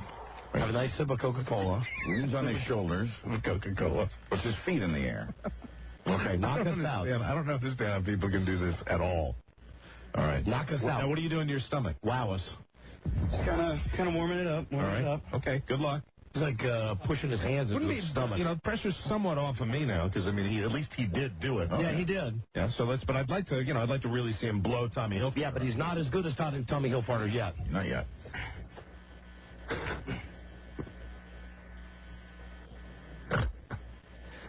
All right, this is going to take a second. Okay. In position. Man, I knew this was going to happen. Yeah, well, it happened to Tommy Hilfiger last time. Although he did give us some great ones. The first time he came in. Yes. Do we have any tapes of him? No. No, we don't have them archived. We don't? Hey, this is a dry hole, Bill? This is a dry hole. All right, Bill. All right, thank you, Bill. Goodbye. Thanks, Bill. Thank you. Thank you. Let's give him a nice round of applause. Bill, thanks a lot. Bill, Bill. I've met Tommy. Okay. I've met Tommy Hilfiger. I put my ass on the line for you. You're no Tommy Hilfiger. I know. Well, it happened. I don't know. What's that, Bill? I was tearing him up at work this morning. I was at Guitar Center. I just came here from Why'd you do it at work? It's like when we sent Dennis Murphy out to... I haven't done it in years. I mean... All right, well, that's okay. All right, thank you. I know you didn't totally embarrass me. That's all right. Okay? The drums are coming. I'll see you next week. All right. Okay? Goodbye. Good to meet you, Mr. I expect no need for a handshake. I expect a very nice discount. I only shake hands with talented performers. But please treat Mike well at your store. Yeah. Thank you, Bill. It's very disappointed. Yeah. Well, you know, the guy comes at you and says, hey, I'm better than Tommy Hilfarth. I was rooting for him. I think a guy coming up and saying, I can hit a home run farther than Mark McGwire. Absolutely. And, you know, we got that one volley, and then it was that was it. Hey, but Bill, I'm still going to be coming into the store. So still give Mike whatever generous discount it is. Give me the discount that you're going to give him. You know, and you embarrassed me on the show. Hello, Don and Mike show. That should be worth another 10%. Absolutely. That should be a 20% discount. Hello. Oh, hold on, Mr. 40. Hey. Yo. Right. Right. Right. What's going on? What's going on? How you doing, 40? Chilling. Hey, what's happening, little Bow Wow? Uh-oh. Not Little Bow Wow. You're Little Bow Wow. You watch MTV. Have you seen Little Bow Wow? No. You should add that to your repertoire, Mike. Really? It's like a 12-year-old kid who walks down the halls of a school. Yeah. He's got the baggy clothes on. He's like, my name is Little Bow Wow. Little Bow Wow. I'm Little Bow Wow. Hey. Yeah, I'm into Little Bow Wow. I have to give him his props. So, Mr. 40, what's up with you? I'm chilling, man. I've been trying to call. I haven't been able to get through lately, you know, so I just had to pick a fine time to squeeze through everything, so I'm glad to get to talk to you. It's been You sound very relaxed, Mr. 40. Oh, yes. Are you enjoying a 40 right now? Yes, right now. What is the 40 of choice? Hold on. I just... Get it out of the bag. It's Red Bull. Red Bull. Mm-hmm. I'm just chilling today, though. I was going to stop by one day next week and bring by your Arbitron trophies. Oh, for being number one in the rating. Yeah. Hey, you know what? Hold on. I just had a brainstorm. Hey, Charlie, come here for a minute. If we could get those tickets to the Playboy party, yes, we should send Mr. 40 with a tape recorder. Absolutely. Yeah. Could we get those tickets and give them to... what's wrong with that microphone? That was just in someone's butt. No, that one was... That one's got a bad cord on it, though, it sounds like. Could we get those tickets and send 40? Or get him a ticket? Can try. Yeah, would you please? Yeah. Okay, great. How would you feel about going to the Playboy party, NBA All-Star? I feel fine. Sounds like it. I feel fine. You'd like that? We'll send you with a tape recorder, and your job would be to interview as many famous people as you possibly could. Right. And if you get another ticket, maybe you could take Grady Smoke. Right. Yeah, we'll be up at that on party. Now, is that, that's not jeans and boots, though, is it? No, I think it's dress up. You know, hard shoes. Okay. Hard shoes. Hard school shoes. That's not too white of me. Hard shoes. Wear your hard shoes. Hard shoes and a nice clip-on tie. With a big buckle. Those correctional shoes, those real hard. Yeah. Well, if Charlie can get that, if Charlie gets that together, then we'll send you down with a tape recorder, and that would be an excellent way to find out what that party is really like. Absolutely. We'd be able to see if Mr. 40 really gets to talk to anybody famous. See if Hef's there. All right, 40? Oh, to see if Hef's there. Okay, yeah. I thought... Yeah. Okay, he's into the 40s. I thought that was see if Hef's there, comma. No. We were just waiting for a comment from you. Right. Right. Hef. Right. Hef. The smoking jacket. Right. Okay, hold on there, 40. Hold on a second. That's 40 moving at his own speed. You know, sometimes when he gets too 40-ish, he's in his own planet. Yeah. I mean, you can communicate with him, but you can only communicate with him like if you can see him. Absolutely. And, that's when we enjoy his calls the most. Right. I'm disappointed in my guy, Bill. I really am. I wish he'd been able to blow the doors off the place. You know what? You went out on a limb to help another performer, Mike. Don, you know that it's part of my thing to help young artists. That's what our business is all about. Feel good about yourself, Mike. Absolutely. You helped a struggling artist today. I did, and we're still good friends. Hello, Don and Mike show. How you doing? Oh, no. Oh, is this the how you doing guy? How you doing? Just a short. It might have been a how you doing impersonator. I think it was a faux how you doing guy. I think you're absolutely right. I don't think it was the real McGilla. Hello, Don and Mike show. Hello? Hello, you're on the air. Come on in. This is Joe Mama. Oh, please. Well executed. Not even worthy of a response. Hello, Don and Mike show. Congratulations on stopping your leak, Buzz. Thank you, Jorge. I appreciate that. Don and Mike, you know why he was leaking, don't you? Why? There was so much of me down there. Right. Just like Frida, right. Tell the truth about your wild sex life, Buzz. I don't think that's quite right, Jorge. You're You stretching. left out a chapter. Stretching the truth again, Jorge. Sizable chapter. Big size. Long, wordy chapter. Trust me, check my socks. Our torrid love cannot be denied. Yes, I it have can. filled you up. You what? Brimming. What'd you say? You would what? I have filled him up to brimming, overflowing with my love. In your dreams, Jorge. Yes, in your dreams too. With my love. As we lay entwined at night. Right. Our minds dreaming. You know, I get this guy mixed up. Is this the guy who said he wanted to brush his teeth with Buzz's love? Yes, the original Jorge. Oh, well, that was a good one, that he wanted to brush your teeth with Buzz's love. Yes. I see. All right. Thank you. Clamming. All right. That's right. Goodbye, Jorge. Goodbye, Buzz. Goodbye, Jorge. Bye-bye. And Mike, joining us now, the original Tommy Hilfarter. Ah, very good. Tommy. How are you guys doing?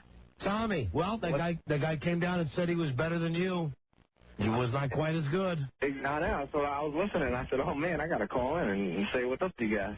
Now, the last time you came by, Tommy, you had another guy, and you guys kind of had a bad day that day, much like Bill had his bad day today. Right, and I understand how he feels, so, you know. Well, when are you going to come down and give us another great performance like the first time you did? You know, since I embarrassed myself the last time, I've been practicing, so I'm going to come in after my, I'm kind of like trying to make a comeback like Rocky. And so I've been playing the theme song with the dun da da da da da da, you know, that kind of thing. So That'd be great if you could fart to that music. maybe I will when I come in. All right. Well, listen, the doors are always open for you, Tommy Hilfarter. I'll call you to let you know when I'm coming in then, all right? All right, Tommy. Talk to you later. Right. Bye. Aye. Now, if I see Bill, and Bill says, listen, it was a horrible day. It was a horrible day, and he wants a rematch. He can have another shot. Gets another shot. Okay. What the hell? Very good. What the hell? Hello, Don and Mike show. Maybe. Yeah, how old do you have to be to go to the Las Vegas style shows? Well, do you have a fake ID? Don't have a fake ID. Well, then I don't think you can get in. 21. Yeah, I think it's 21. Sure. Okay. But make a fake ID. They never check. Okay. Thank you. Okay. Bye-bye. You still sell them, don't you? The fake IDs? Still sell them. Only during the summer at Ocean City. Oh, right. Hey, my kid made one. That's what I hear. Really? I am not kidding. The other night, he came upstairs and said, hey, Dad, take a look at this. My name is Steve Summers or whatever. And he handed me what appeared to be an absolute replica of an Indiana driver's license. Oh, my God. That showed him to be a 27-year-old man. He made it? Yeah, except it had his picture. You know, and he looks like a 15-year-old kid. Oh, God. And I said, well, no one would accept this because it's not laminated with the holograms on it. And he said, well, no, Indiana doesn't have that. And I said, where did you learn all this? And, of course, the magic answer was the Internet. The fabulous Internet. The Internet. Oh, my God. You know, at least I got a kid that's honest enough, at least at this point, that when he makes a fake ID, he brings it upstairs and shows it to me. What do you do with it? It's sitting in our kitchen. Sitting in the kitchen? It's just sitting. just sitting around. I'd love to see it. I'll bring it in. I'd love to see it. I will bring it in tomorrow. That'd be great. You know, maybe my wife knows more. Because it is funny, you see a guy's 27 years old, and then you see the picture of a kid. But he seemed to know an awful lot about it. Well, you can get anything on the Internet. Yeah. No matter how horrible. Learn how to make, weapons, bombs. Yeah. You know, and I don't know how he managed to, I guess he just got like a piece of cardboard. Hello? Hey, honey? Yes, my boo-boo. Hey, where did Bart find that stuff to make that fake ID with? I don't know. I mean, he found it on the Internet. Like you say, I just wish he worked as hard at his homework as he had been. He had quite a few bugs to work out to get that printed up nice and neat like that. I'll bring it, honey, would you send it out for me? I'll bring it in tomorrow and show it to the guys. Oh, good. Yeah, right. It's right next to my computer on my desk. Okay. Fantastic. I'm All going right. to put it in my baby book when you're done, so bring it back home. Okay? In the baby book. Hey, and listen, why with it being so sunny and nice today, why did you have your I'm depressed light out? Well, first of all, it's accumulated sick of winter because you know, unlike the other members of my family, I just didn't spend a weekend in Tampa. And I'm tired of winter. I'm ready for spring. And I know tomorrow is supposed to be nice, and today is very warm, but it's not sunny. It's hazy. It's overcast. I need bright sunlight. Honey, when I came home today, it was bright sunlight. It's not bright. See, you don't know because you are basement boy. You don't care about the sunlight. It's not bright today. It's a It's a pleasant, warm day. It was bright sunshine today. No, it's not bright enough. I was hanging out on the deck and just leaning my face up to the sun. It was sunny, wasn't it? Yes. Sometimes I do that. I sleep in a window, on a window seat where the sun will shine right down on me. But like a cat. Yeah, right. Yes, like a pussy. I just need spring break to come. I mean, you guys, Mike, you've been to Florida a couple of times, several times. Yeah, here it comes. Okay. Well, no, it's nothing wrong with that. I mean, I'm happy for you. And you went to Tampa, but I know, my darling, it doesn't even matter about sunshine to you. You could go into a basement or you could work at a radio station with no windows all day. I have. I was very happy. I know. I wouldn't like that. Do you remember we worked at Chicago, Buzz? Yes. Our studios were so deep inside the building. Yeah, nowhere near a window. There were no windows. Right, that drives me crazy. It was fine. It was great. And the other great thing about that radio station is it had a door, a studio door you could lock from the inside. Very dangerous. Yeah. So took a few DJ meltdowns to have those things eliminated. That's fantastic. That lot got used, too. All right, honey. Well, listen to this. Set that idea up.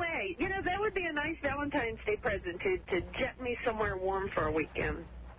Right. I emailed you another nice Valentine. Have you got my email yet? Yes, about the jewelry. Yes, I did. Yeah. Okay, just remember now, anybody listening right now, I want you to remember, this is my wife who says, Valentine's Day is not important. Mother's Day is not important. These holidays don't mean anything to me. Okay, I want to tell you, it's not important. You don't have to get me an expensive present. But if you are going to spend money on me, make sure it's something I like. All right, goodbye. Okay, thank you. Bye. Bye-bye. Make it good. Jesus Christ. I swear to God. That girl has a charmed friggin' life. A charmed life. And we took 2 days and went to the Super Bowl. Didn't she go on a big weekend to New York City? Yes, paid for by moi. She chose to go up north. With her mom and with her sister. Right. Where they stayed at the Plaza Hotel. Yes. And went to Broadway shows and went to that cunny TV show, The View. Yeah, she just did that like 2 weeks ago. It's that time of year. Yeah, and I logged on my computer today, and I see I got email from Frida. I was like, well, now, why would she email me something when I spend, 20 hours a day with her? And I open it up, and it says, hi, just in case you're wondering what I want for Valentine's Day, here's a link. And I click on the link, and it's some expensive goddamn jewelry. And how many times has she said to me, don't buy me jewelry. Don't buy jewelry. I hate it when you buy me jewelry. So now you know. Yeah, so now I know. Or to send her somewhere nice and warm. To send her on a nice trip. Or both. By herself. Okay, gotcha. Whatever, honey. And for the record, it was very sunny in Washington today. It was a beautiful day. There's lots today. It was of sunshine. And it's supposed to be even nicer tomorrow. And furthermore, I love her more than anything. She's my best friend, been married to her for 20 years. I think that whole SAD thing is a bunch of crap. It's a bunch of crap. My brother-in-law runs that scam, too. My brother-in-law, Bill, he says he has that? Yeah, and all it is just license to be a dick.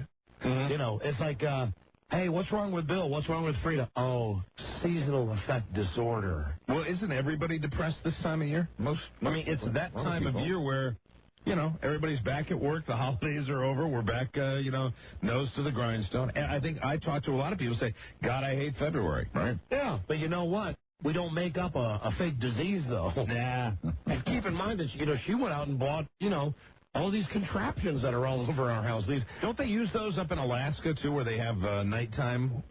They look to me all day long. They should. They look to me like the lights that fluorescent lights are kind of bluish. That you'd have like in a greenhouse or something. I thought there was a story years ago that when they have nighttime all day long in Alaska, they have a higher incident of fights and murders. Well, see, now that I would understand because, it's night there for what? For months and months and months and months. Lack of sunlight. Yeah, right. That I would understand. It was sunny today. She had all the windows open. It's incredible today. And she still had the light on. Her goofy light. What is it, the Wim-Whams? Yeah, the Wim-Whams. Right. The Wim-Whams. Not to be confused with the boop-boop. What is the boop-boop? The boop-boop is the thing that opens the car. Oh, there you go. But the boop-boop is not connected to the Wim-Wham. No, it's not. But they're both goofy. I suppose if you went in, used the boop-boop to close the garage door where it was completely dark, you'd really have a case of the Wim-Wham. Right. See, there you go. I'm a quick study on stuff like that. Hello. Don and Mike. Don. Yeah. Listen, I actually went to the Playboy party in Atlanta last year for the Super Bowl. I can tell you this, it's going to be absolutely packed if it's anything like it was in Atlanta, and if you got to pay for tickets, not worth it. I mean, you will see some, athletes and whatnot, but it's wall-to-wall people. Somebody told me that the Playboy party in Tampa was incredible, but that the Playboy party in Tampa was different this year because in order to get into that, you had to be mailed an invitation with your name on it. They did something very similar last year for Atlanta. I had an invitation because a buddy of mine was actually one of the promoters for the party, so he kind of scored an extra one for me. But, there's going to be a huge line, obviously, outside, and if the club that they're doing it at here in Washington this weekend, if it, reaches maximum occupancy, it doesn't matter if you have an invite or not, you won't get in. Oh, God. So, and imagine if you paid for the tickets. Actually, I didn't pay for the ticket. No, what I mean is, imagine if you pay $500 for this ticket, and then you have to wait in line outside to get in. Get it. Yeah, exactly. It's not worth it. As I say, drinks were free last year, so... No, what it is because it has Playboy on it, every horny guy from 600 square miles around is going to be lined up to get into the party. He thinks he's going to get a BJ or something. Yeah, he thinks he's going to, be sitting there sipping wine with a bunny, and it's not going to happen. No, it doesn't happen. I mean, if you want to the way I understand it, and we've always heard this, that the Playboy parties that are fun, they're only one party, and it's super exclusive, and that's going to the mansion. Yeah, that's when you hang around with Hef. And Jimmy Kahn. Hello, Don and Mike Show. Hey, guys. Hey, buddy. Hey, I'm calling from Sacramento, and I heard you guys talking about the NBA, and I wonder if you heard anything about this. The entire city here is in a complete uproar about Chris Webber. Oh, all right, let me tell you what I know about this. Here's what I know. When Chris Webber played for the Bullets, everybody in D.C. hated him. And they hated him. They really ran him out of town. Couldn't wait to get rid of his ass. So they thought hey, we'll show him. Right. We'll trade him to Sacramento. Yeah, I mean, he had a couple of run-ins with the law. He was not, it was just deemed better for him to get out of town. So he goes to Sacramento, and, the Kings are the best team in the league this year. I'm not saying that because we're on that station. I'm just telling you. I watch basketball all the time. They are better than the Lakers. They are better than Portland.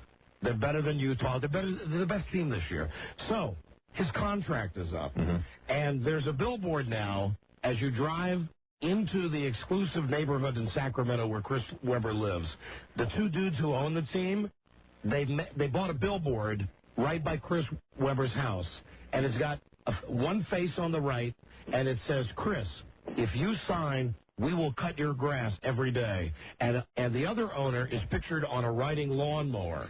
Wow. I mean, imagine that amount of ass kissing. Yeah, isn't that great ownership, though? Yeah. Anyway, that's how to win. They paid for a billboard that he sees every day when he drives to work. Right. They paid for it to be right on the street by his house where they have the owner of the team saying, we'll cut your grass if you stay. That's intense. I love that. And not to mention the fact, like all those NBA guys, he'll get paid something like $20 million a year. Yeah, that's the one that we let get away. So is that why the people hate him? Well, another thing is, and this is the lamest thing, he got on an ESPN interview, I think it was with might have been David Aldridge, I'm not sure, but he actually said this, I quote, he was complaining about Sacramento being boring, and he's a city guy, and he likes the big city and all this, and he said, here I got to drive an hour and a half just to get some soul food. Well, listen, I got news for you. It might be that, we have to hire his own soul Hold on, chef to live in his house. We have been to Sacramento. I got news for you. Sacramento is the land of the white man. Yeah, I mean, if you watch a lot of people like to play in the big city. Right. A lot of people like to play in New York. I mean, that's what's going on. It's my experience. You know how Shaq he can't play in the All-Star game because he's got that foot problem? Listen, you turn this into a dumb sports show. The point is, he has a valid point. There's not a lot of brothers in Sacramento. Mm-hmm. Right. I think, as a matter of fact, you and I, Mike, are probably the blackest guys in Sacramento, next to Chris Webber. So, you know, I could relate to that. All I know is that he did go out to Sacramento. He got his act together, and he's playing great. Hey, he kicks ass. That's pretty funny. I love it when owners do that. I mean, I love any owners that really just go the extra mile. You I think see that's the billboard. great. The billboard's hilarious. We've got a big. It's like these two guys. They're not twins, but they look like brothers. Right. He's got one of them with a big smile on his face, and the other one driving the riding mower. Dear Chris, please stay, and we'll cut your grass every day. That's a great gag. I like that. It's a good way to say, hey, we really want you to stay. You know, why not? Anything, you do anything to keep the players. Oh, listen, I can't believe I should have asked 40 about this, or any brother that calls us today. Did you read in the Post this morning, Michael Wilbon is writing a whole big thing, I think it's Michael Wilbon, about the NBA All-Star Game and how it's not what it used to be? Really? Does anybody have today's Washington Post? I'll find it for you. Where he refers to the NBA All-Star Weekend as the Black Thanksgiving. I felt busting up when I read that today. That's pretty funny. In many homes, it's the Black Thanksgiving. That's great. Jesus Christ. Fantastic. Wacky. So it's a big celebration. I know it's a celebration, but It's a big game. I sincerely doubt. You got it, Rami? All right, hold on a second. Wilbon's column is in the bottom right. Oh, bottom right. All right, hold on. Hold on. Christ. Take me all day to find it, and I just told it to you. Well, no, I guess it was yesterday, because today he's basically giving oral sex to Kobe Bryant. Okay. No, it was yesterday. But I know it was in there because he called it the Black Thanksgiving. Black Thanksgiving. I laughed my ass off. Sounds getting excited about it. Yeah, I really did. I laughed my ass off. Black Thanksgiving. Jesus. Basketball game. It's a big deal. It's a dumb basketball game. We will be right back. Number 1, Arbitron Radio, the Don and Mike Show.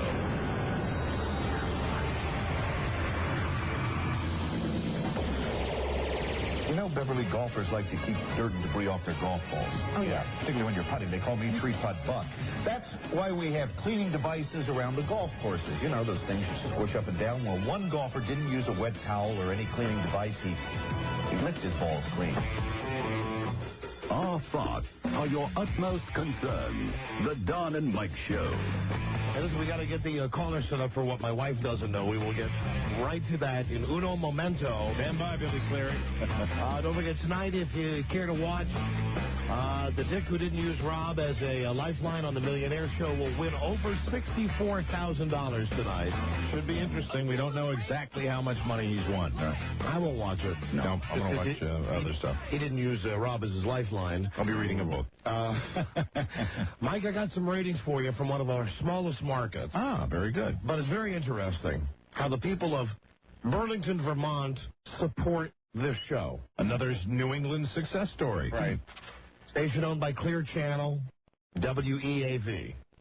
I'm going to read you the ratings for the station, day part by day part. Okay. At our ratings. Excellent. 6 to 10 a.m. WEAV. 0.0. Ooh, ouch. That's a shame. 10 a.m. to 3 p.m. WEAV. 0.0. Wow. WEAV 7 to midnight. 0.0. Well, what do we squeeze by with? WEAV 3 to 7 p.m. Don and Mike Show. 30.8 share. Wow. You're kidding. I didn't expect that. Oh, my God. A 30.8 share. 12 plus? Yep. Unbelievable. And in demo, men 35 to 44. That's the only demo they gave me. Mm-hmm. We have a, hold on. No ratings any other time during the day. A 29.2 share. That is astonishing. I don't think we've ever had that kind of a situation. Has anybody ever had that kind of a situation? I don't know. Wow. Man, oh, man. I mean, it's one effed up market. Because I'm looking at the nighttime ratings. Is that an AM station or an FM station? It's an AM station. Oh, my God. Of all the stations in the market at night, right? Only one station got a rating.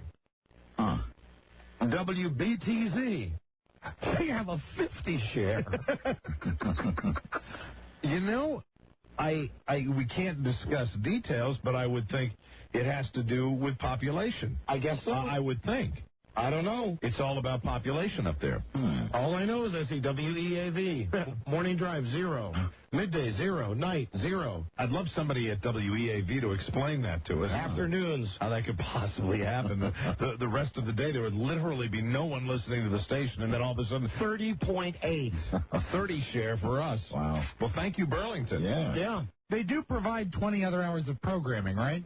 Yeah, no, I mean, they don't just turn it on in the Well, afternoon. it could be a daytimer. I don't know. That's true. I don't know. No, I'm sure that they've got regular shows and stuff. I'm sure they run other Westwood One programming. That is truly amazing. Man, I've never heard anything. I was thinking, hey, it would make us look good because we come in with like a 2.5 or something. Yeah, no. Right. And then you said a 30. A 30.8. Way to go, Burlington, Vermont. Almost a 31 share. Yeah. Jesus Christ. If anybody from Burlington can shed any light on that, I'd be curious to know. Hello, here's a guy from Burlington, Vermont right now. Dave. Congratulations, my radio gods. Well, Dave, thank you.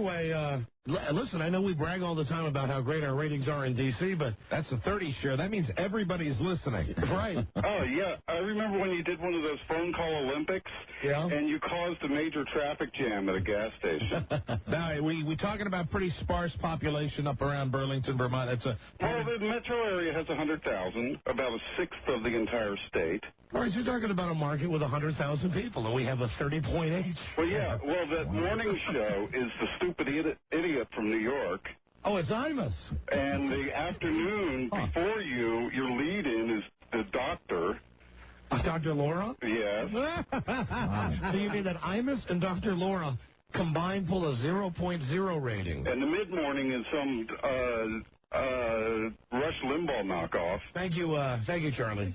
Just so we didn't get too full of ourselves. Yes. Charlie just brought in a note saying that this is market number 229 we're talking about. Hey, that's okay. It's a beautiful part of the world up there. It's gorgeous country. Hey, yeah, victory's a victory. Absolutely. You know, and if we're on the same station as Imus and he pulls a 0 and we pull a 30.8, Stupid idiot. I'll take that any day. Hey, well, look at this, Bernard.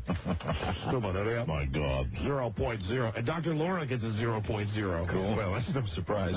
She's trending down everywhere. Yeah, and we get a 30.8. Well, it's the only time I listen to this stupid station.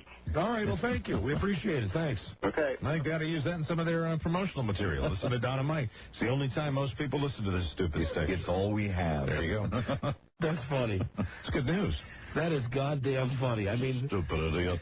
Bernard, my collarbone's hurting. A 30.8 share is tremendous, but the fact that the station gets us 0 in all other time slots. Senator Blutarski. Unbelievable. 0.00. That's even funnier.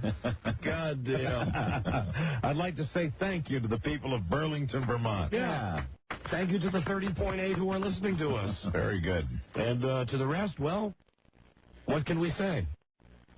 The PD from the station? No. You talk to him, Charlie. I mean, he'll say something to ruin our beautiful moment, I'm sure. Hello.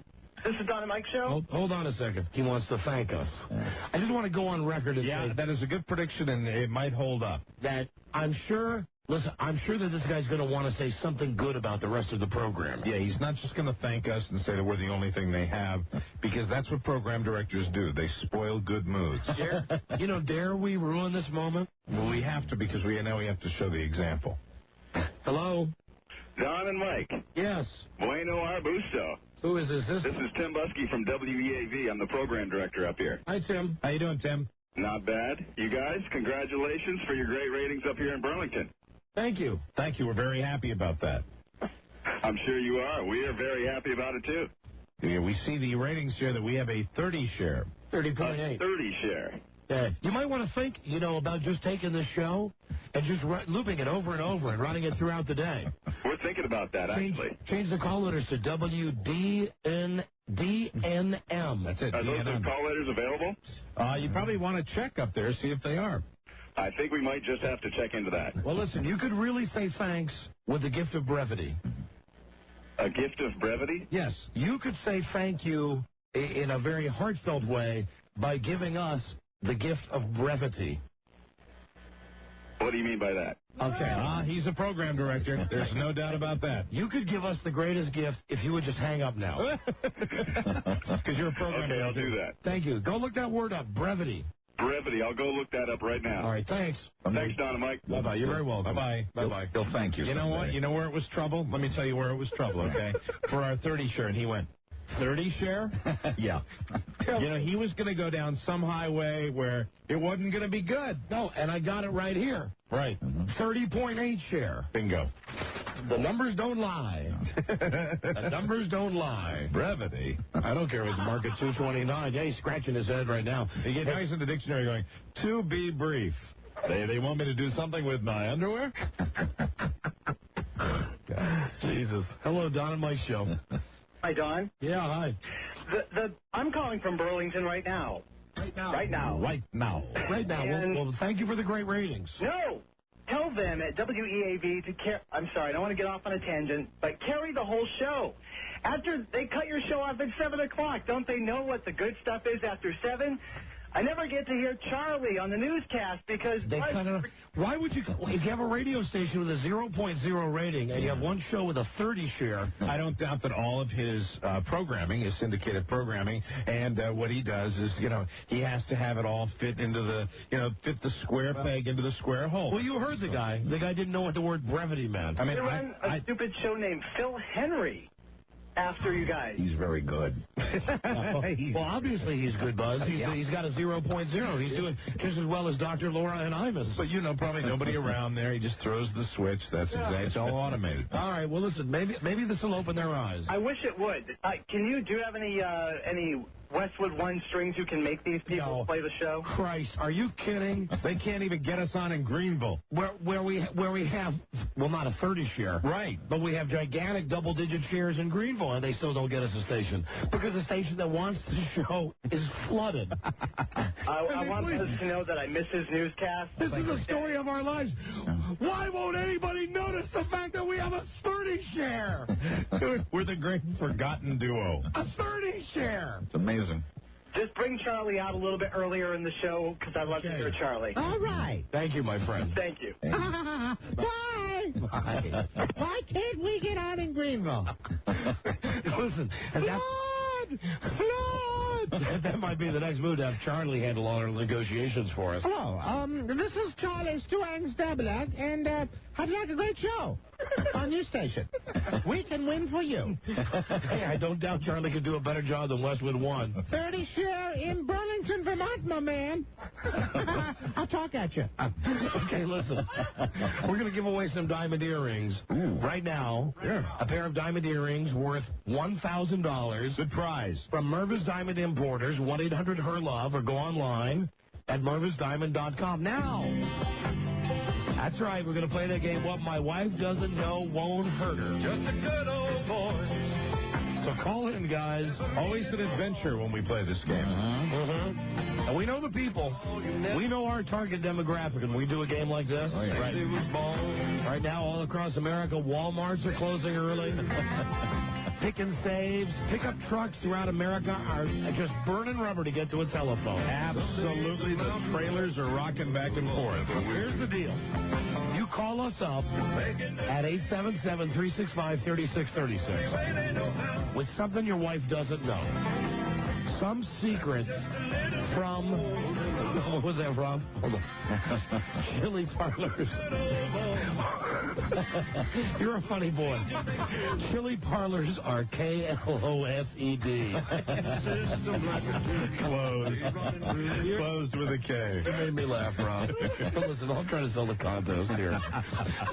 Call us if there's something your wife doesn't know, some secret from your past, and what we'll do is we'll take the most heinous secret we can find. I'll tell you, the only thing that we don't like are infidelities. Yeah, the infidelity thing, first of all, 99, I think it's 100%. 100% are made up. They're made up, so we don't want the infidelity calls. But if you have done something, no matter how far, and the further in the past, the better, really, if it's something you've been holding on to a long time. But if it's a secret that your wife doesn't know, well, this is your opportunity to make it right with a $1,000 pair of diamond earrings. Just a good old boy. Our phone number is 877-365-3636.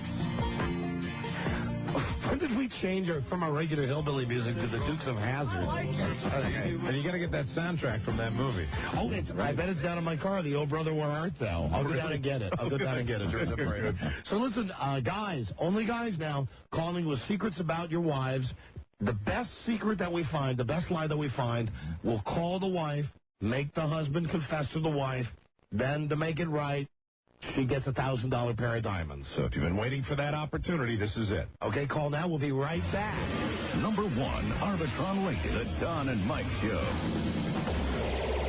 We're concerned about AIDS inside our White House. Make no mistake about it. Oh, poor you. If you don't like them, Tofsky Esky, Don Geronimo and Mike O'Malley. All right, big show today, bigger show tomorrow. Yeah. Tomorrow, I ask you not. I have made out with June Lockhart. You have indeed, true. You kissed her. I kissed her. Right. I kissed her about 5 years ago when we were out in Los Angeles doing a show. You were smitten by the older woman. Yeah, I went down and had a drink with June Lockhart after the show. She was a wonderful guest on the show. Right, she was Mrs. Robinson on Lost in Space, and I was hoping she might be my Mrs. Robinson, like, you know, like the movie Mrs. Robinson. She wasn't having any of that. No, but I did plant one on her. You did indeed. So she's coming in tomorrow, and we're going to give her the sex quiz and see how she's holding up, the old broad June Lockhart. Also tomorrow, Chuck Stossel. And we're going to try our damnedest so that he does not ruin the movie Hannibal for us. I won't let him do it. I mean, if anybody's concerned about Charlie Stossel giving anything away, I'll tackle him before I let him do that. And tomorrow we'll have a brand new low-budget Jeopardy. Yay. Next week, we've got our big Valentine's Day show, the Blind Date Show, 10 nude girls, 1 blindfolded guy. We've got to find the guy. We'll get to that, I promise. And a very special in-studio, a very romantic Valentine's Day show guest. Ooh, very, very exciting. Next week. And I think next week we might also have our best ever mystery guest.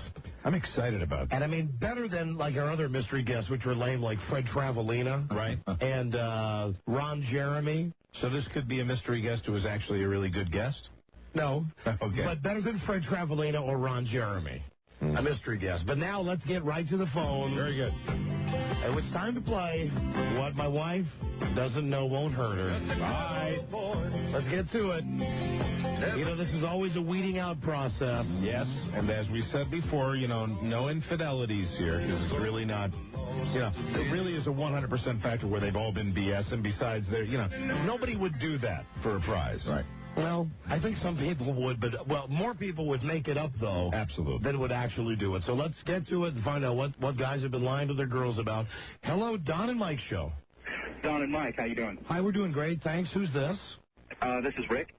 Although, you know what? This contest probably won't work as well today because we're not on in Greenville today. Oh, I know. We've had a lot of participants in this type of game from Greenville. We're losing the South Carolina factor. Salute. Yes, hi. What's your name? Rick. Rick, where are you from? I'm calling from Annapolis. All right, beautiful. Rick, have you lied to your wife about something? Well, if you can say not saying it is a lie, not telling. Yeah, so you've kept something from your wife, and that's hence the game, what my wife doesn't know won't hurt her. Okay, go ahead, tell us. What have you not told her? Well, I did not tell her that I went skinny dipping with her hot sister during our wedding reception. Not big enough. Oh, man. Oh, man, you better tell her anyway. Obviously, hey, it's weighing on you heavily. It's terrible. Hey, before you guys cut me off, Mike, I wanted to tell you you're the most talented voiceover person I've ever heard in my life, dude. Good job. Well, thank you very much. I think he's meaning something else, but that's all exciting. No, he means your impressions. Thank you very much. That's very nice of you. Hello, Don and Mike Show. You got it? Yeah, you got it. Is it me? Yes. You got to do better than I went skinny dipping with my wife's sister. Yeah. It most certainly is. Yes, hi. Who's this, please? My name's Don. Don, hi. Where are you calling from? Columbia. All right, beautiful. Don, what is it your lovely wife doesn't know? Before I kept myself from females, I used to make out with my dog. All right, now hold on a second. You know, that's kind of self-deprecating. Before you what? You know, before I started going out with females. Before I started going out with females, you know. I made out with my dog. Sounds totally bogus. Yeah. Well, that's totally true. Oh, no, first off, how would we prove that? And second, Yeah, big deal. So you made out with a dog. Yeah, it's not You really... asked for a lie. Well, it's not a big secret. It doesn't sound like a lie. It just sounds... I mean, you've kept it from your wife? Of course. So do would you tell yours? Do you have dogs now? Well, I haven't made out with dogs. No, I have a ferret now. I don't have a dog. All right. All right, so in essence, you just moved from one bitch to another. Oh, yeah. Ooh, yeah. Okay, right. Well, my crap detector's going off, and it's also wrong in a variety of levels. Good. That was an awful one. Yeah. I tried on dogs first. No, I got a ferret now. Hello, Don and Mike show. Oops, what am I doing? Hello, Don and Mike. Yeah, this is Muhammad. Who is this, Muhammad? Hey, if I can use my fake name, Tony. Yeah, is that okay? You want to use a fake name? Yeah. That's fine, Muhammad. Hi, where are you from? I'm from Virginia. All right, Muhammad, what is it that your wife doesn't know? I'm a limousine driver, and... Let me just say one thing. Muhammad, you could have picked a better fake name than Muhammad. Yes. No. You sound like a Muhammad to me. You sound like a Muhammad. I am. Why don't you... Oh, you are Muhammad? No, I'm Tony. You're Tony. Muhammad, if that's your real name, you've already said it on the radio. Oh, okay. So, hold on. For the record, your name was Muhammad, but you would like to be referred to as Tony. Because I didn't want certain people to know, because a lot of people listen to this station. Well, Muhammad, you've already not recognized the fact that you were on the air. You've come on the air, and we have called you Muhammad, so it's too late. Okay. But if you like, we will call you Tony for the rest of this call. We'll call you any name you want, Muhammad. Okay, Tony. All right, Tony Muhammad, what can we do for you? Okay. I usually get off from, I'm a limousine driver. I usually get off from 5 o'clock, and I usually go around in D.C. and go to nudie bars and stuff, which I'm not supposed to be going to, and I usually tell her that I'm working late. A lot of times. Yes, Tony. Now, ladies and gentlemen, you're listening to Tony, an Italian man.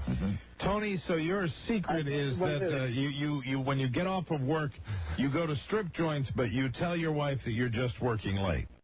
Yeah, and the thing is, I have manifested every day what time I finish, and because on the weekend I have to return in the report. Tony, I can't even understand your Italian accent is so thick. This is Tony from Italy. From Italy. Tony is... she's, I mean, it's so obvious. I have a manifest that usually says what time I finish. And then, wait, hold on, Muhammad, listen. Excuse me, Tony. The secret is that you go to strip clubs?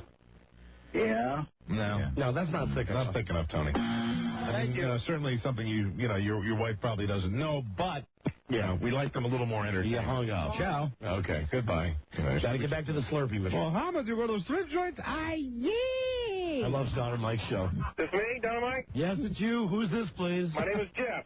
Jeff or whatnot? Jeff, where are you from? Come on now. I'm from Lafayette, Maryland. Go on now. Jeff, what is it your wife doesn't know? Okay, about 2 years ago, I went to training in New Jersey for work. And about at that same time, we were buying a house. Okay, I guess it was like a Thursday or Friday night. We were making an offer on the house. My wife said, hang out there. She was going to make the offer. She would call me back and let me know, what happened with it. Well, a buddy of mine that I went to training with, we ended up going to New York City that night, going to the strip club up there called Scores. Sure. I told her that Cannon didn't supply the per diem for, for the trip that week because I had spent it all at the club. Well, I came back to the hotel, and she told me, there was a note underneath the door, and it said... What is story? You're the worst storyteller I've ever heard in my life. Story? You went to New York, you went to Scores. What is the lie? It's just that I had spent the per diem at the club. Oh, God. Shut up. So many puzzies calling us today. Absolutely. Where are the real men out there? The per diem. Where are the real liars out there? Was he a baseball player? Hello, Don and Mike show. Well, maybe he's such a puzzy that his wife gives him a per diem. I swear to God, I almost wish he was still on the phone because I would have loved to know that. No. Your company gives you a per diem, but Right. But I don't get it. Did he ask his wife for money?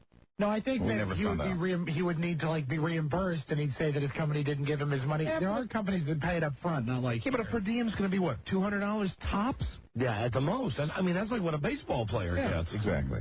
Hello, Don and Mike show. Don and Mike, this is Dave. Hi, Dave. Where are you from? Fairfax. All right, Dave. What doesn't your wife know? I crashed her home computer downloading porn and blamed it on an email her mother sent me. And, that's close. That's entering into the area. That's not bad, but that's hard to prove. I mean, that could be something that where really the computer broke and you're just making up the part that you were downloading porn.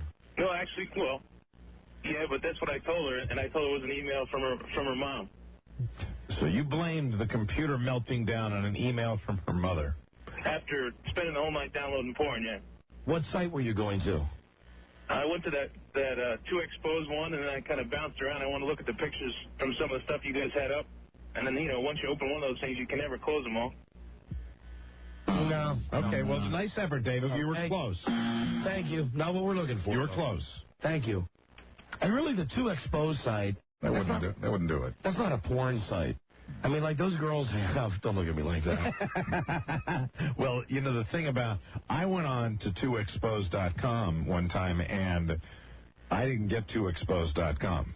I typed in 2expose.com and got, a little computer party happening on the screen, and I actually shut down my computer and rebooted it. Oh, really? Well, maybe, it was a site with a similar address. I mean, I know that I've gone... No, I mean, I think I had the right thing in there. Site? They kind of farmed you out to a few different things.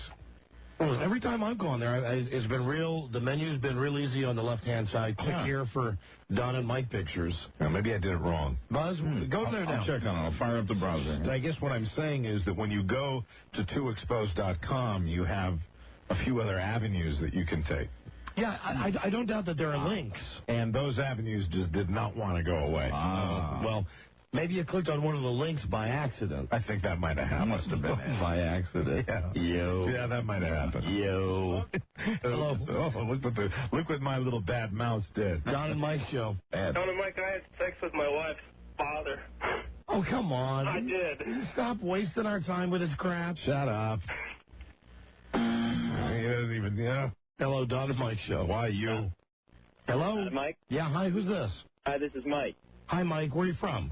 I'm actually in Leesburg. All right, Mike, what is it that your wife doesn't know? Well, with the recent stock market debacle, she and I had agreed to sell some stocks that we had, but I sold some of it, but actually held on to some others. Yeah? And we lost our ass. Oh, boy, you lost your ass in the market. There's a unique story. Well, how much are we talking about? To the tune of just under 6 figures. Just under 6 figures? Mm-hmm. So you lost $100,000? Not quite. You lost $90,000? A little bit lower than that. And this is stock you said you were going to sell? Yeah. What was the stock? I'd rather not disclose. Well, see, how are we positive? Yeah, I know, Mike. Just let me string him on for a second. Okay. I know Mike wants me to hang up with you already. I know he's lying, too. Right. Because the guy, how are we supposed to believe if you don't tell us the stock? What was the name of the stock? Well, it is actually a local Northern Virginia technology company. But, it's not that it's a crap to take. It's just so boring. Oh, I know, but I mean, I just like pinning him down because I'm sure he's lying. Yeah, I think you're right about that. What's the name of the stock? PSINet. PSINet. And what was it trading for when you were supposed to sell it, and what is it trading for now? About $30 at the time, and about $2 now. PSINet is trading... PSINet tank that much? Check it on your computer. All right, now this Mike can handle. All right. On his Palm Pilot. See what PSINet's going for right now. If it's trading for $2 a share, I might believe this guy. How many symbol for PSINet, sir? PSIX. And how many shares did you have? Good question, Rob. About 1,500. You wouldn't lose that kind of money on that. I know that off the top of my head. Well, just go to the site. Can you go on? PSINet is trading at 12 and 7/30 seconds. I don't think so. Mm-hmm. You don't think so, Mike? No, I'm sorry. 1 and 27/30 seconds. There you go. And even if you had lost that much money per share, you would only be down $42,000. Well, still, maybe It's a lot of money. hold on. Maybe he's right. Maybe this guy is right. Maybe this guy did lose all that money in the stock market. 52 weeks. It's been as high as 60 and 50 and 16ths, and it's been as low as 5/8. You mean it's yes? There's a very good. It's a hell of a ride. It's a hell of a ride. Right. Well, then, this is why I want to ask this guy this question. Maybe he's not lying. That changed my mind. No, I think he is telling the truth. All right. So roughly, how much money did you lose? About 70. $70,000. 70 grand. So PSI Net was not the only stock that you held. A couple of stocks. Correct. Because you just couldn't let them go. All right. Give me one more stock, and then I'll believe your story. It'll make you finalist. Here's one that's not even listed anymore. North Point Communications. It's not listed because it's off the index. Yeah, NPNT. You can. What was it trading at its highest? At its highest, about 25. And when you were supposed to unload it, I mean, or when you got stuck with it? About 6. 6. Wow. Yeah, you know what?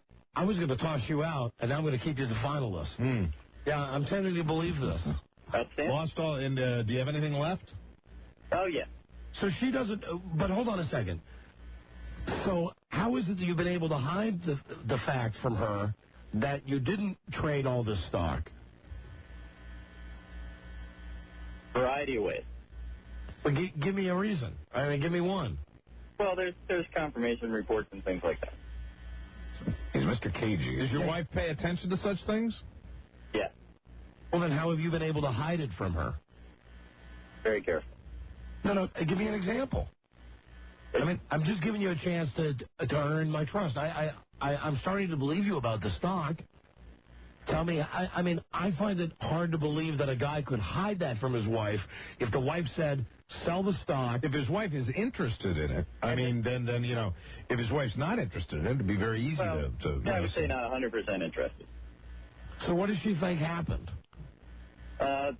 She thinks it's all was sold. So she thinks you got a lot more money in your nest egg? You could say that. How much have you told her is in your nest egg? Well, that depends on the other securities. No, just tell us. Right now, if we were to ask your wife, how much do you have socked away for a rainy day, what would she say, and what's the real figure? Oh, geez. Well, she probably doesn't know the total amount. Would she have a rough estimate? Probably. What would her rough estimate be? I don't know, 150. So, and how much you really got?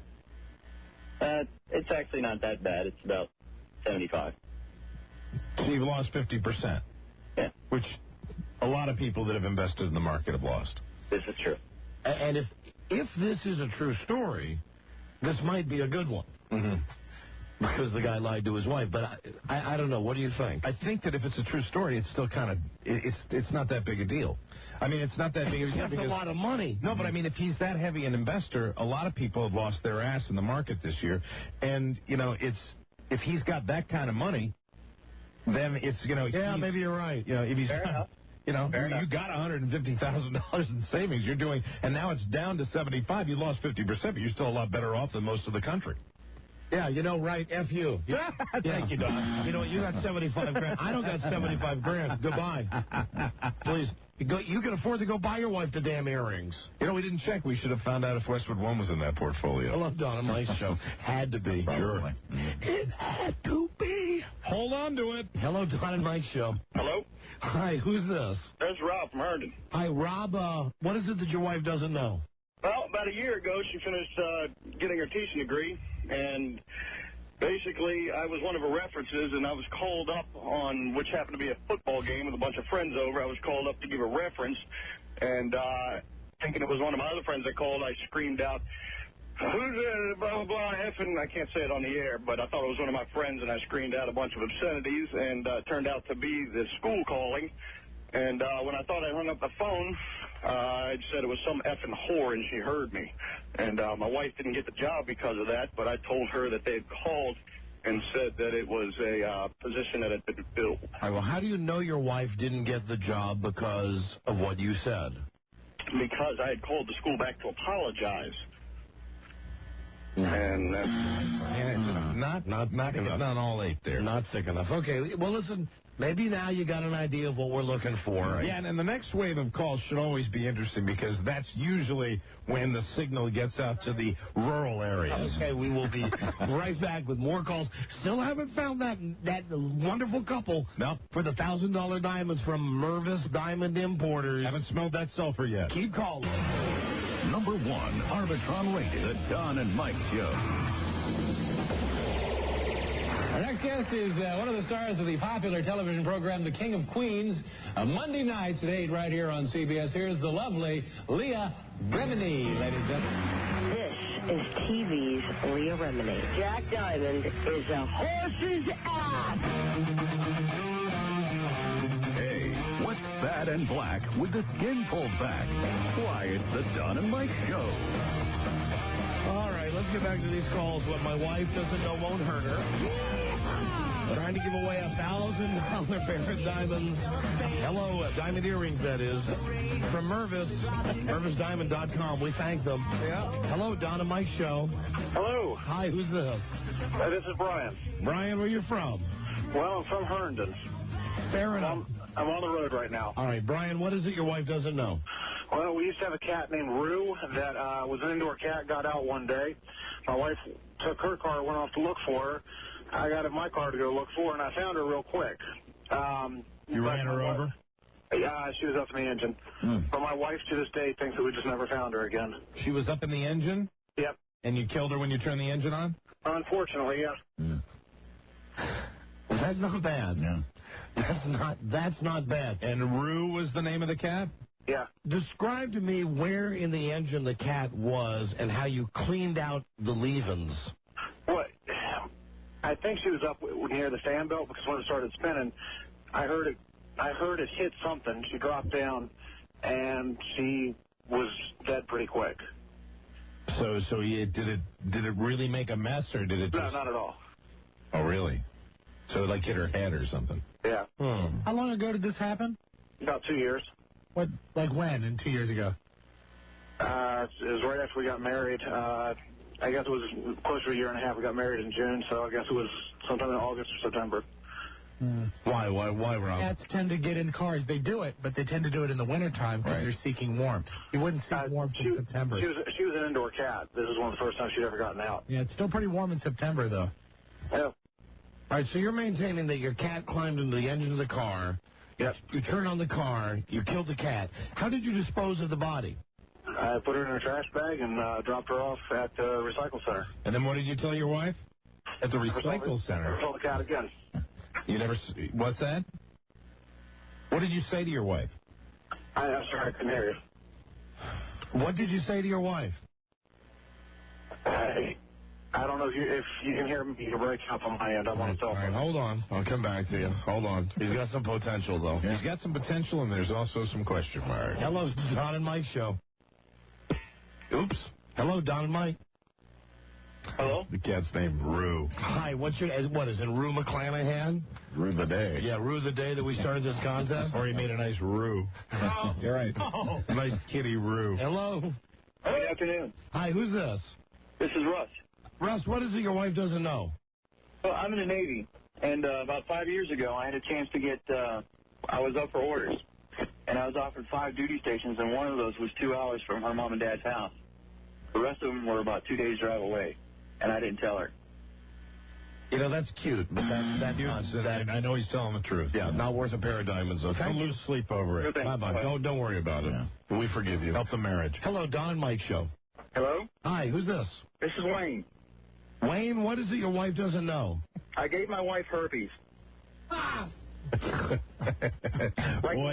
like a week ago. Cut right to the chase. You gave your wife herpes a week ago. Mm-hmm, and we've been together for about, 13, 14 years. Ooh. Who'd you get herpes from? I had it prior to us getting together. I was diagnosed with it while we were dating, and when she learned about it, she would no longer ever give me oral sex.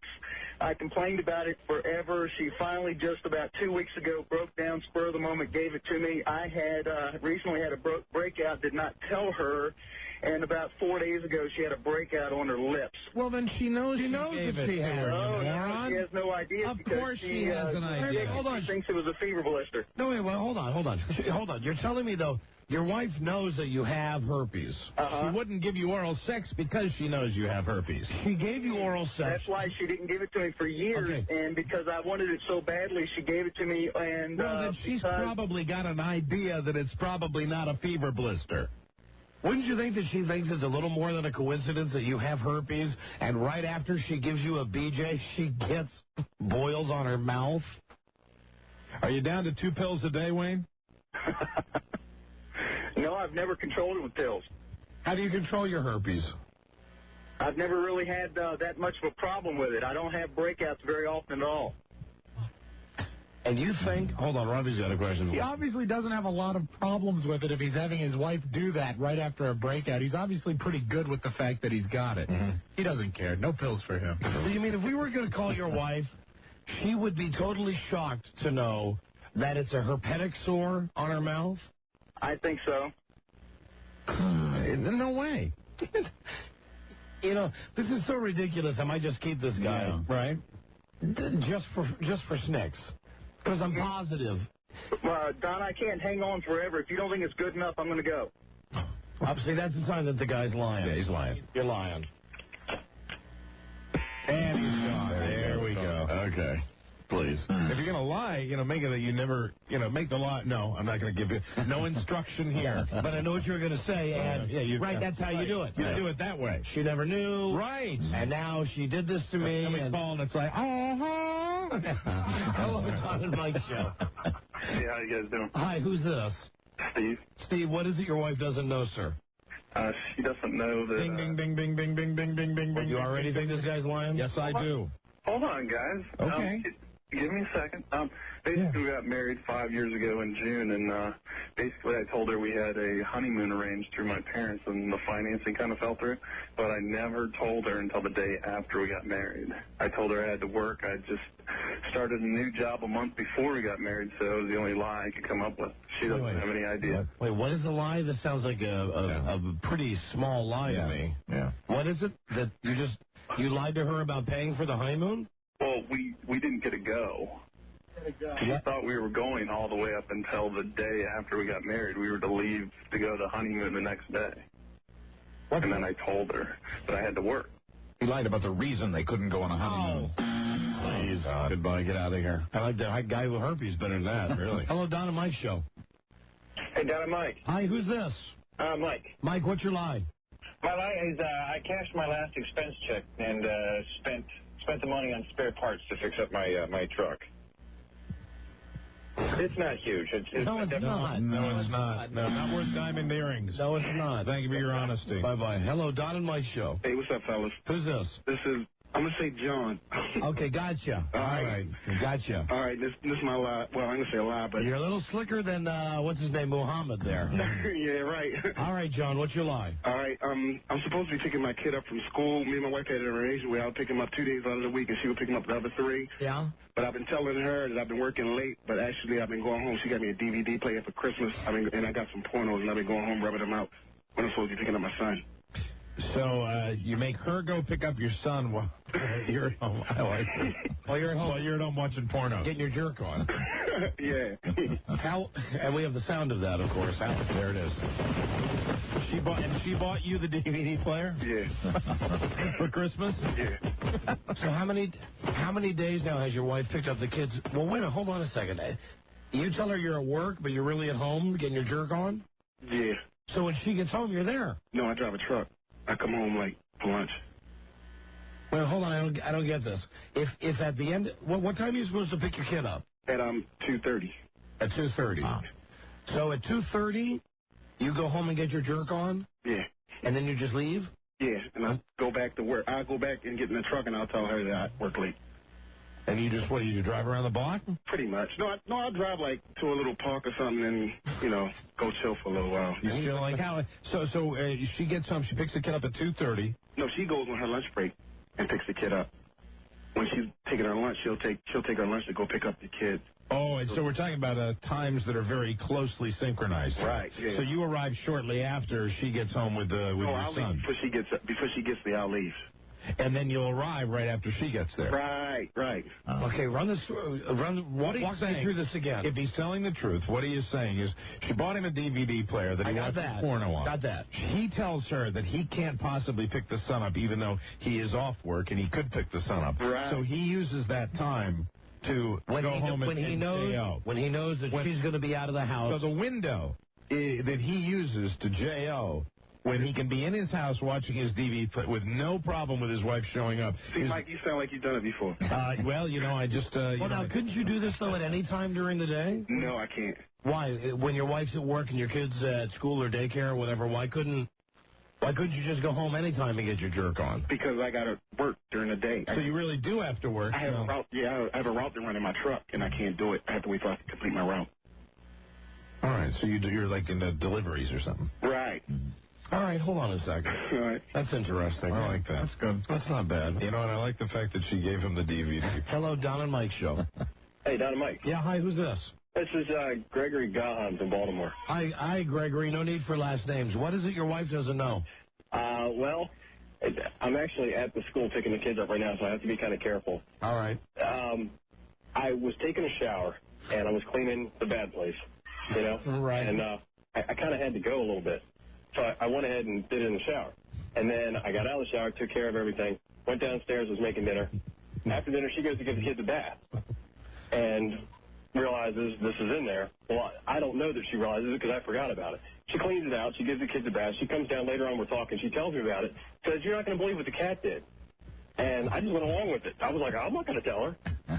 She thinks the cat did it, and I told her since. Wow. We'll keep you I'm sorry, I put my hands together. That's a simple one, but that's a believable one. Absolutely, it wasn't the cat. So you took a grant. But so you were able to lie based on the fact that she brought up the cat. Did it, yeah. Because she probably thought, I was like, what the heck? I mean, but isn't there a difference between human poop and cat poop? Well, they're probably just remnants.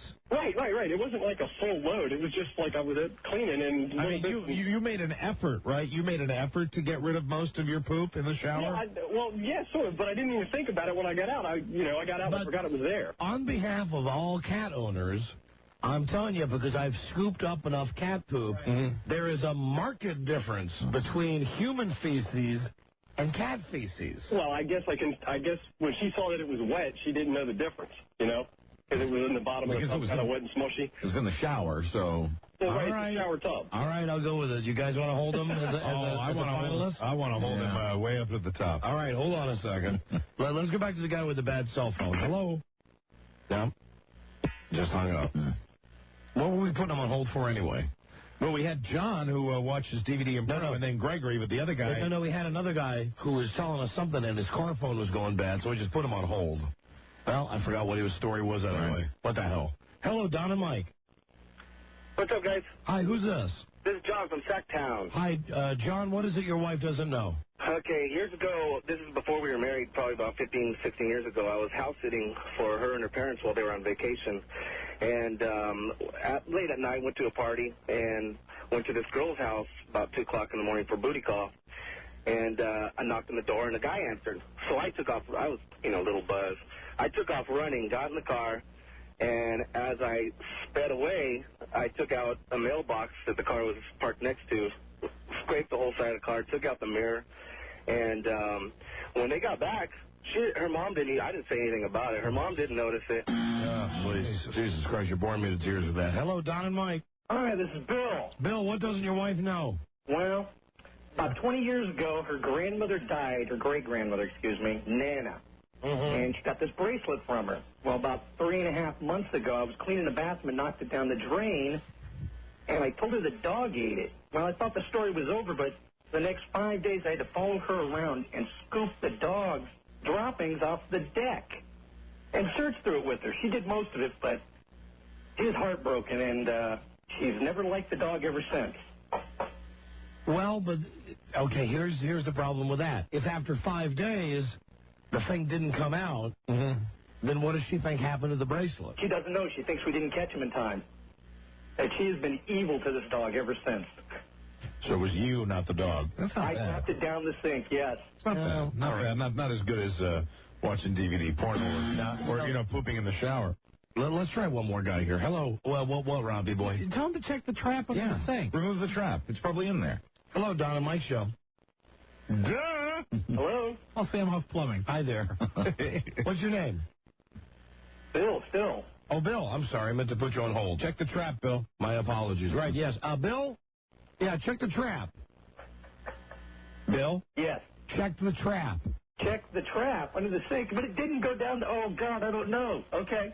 Lying. Okay. Gotcha. Bye-bye. Lying. Did you hear when we said check the trap and he does a...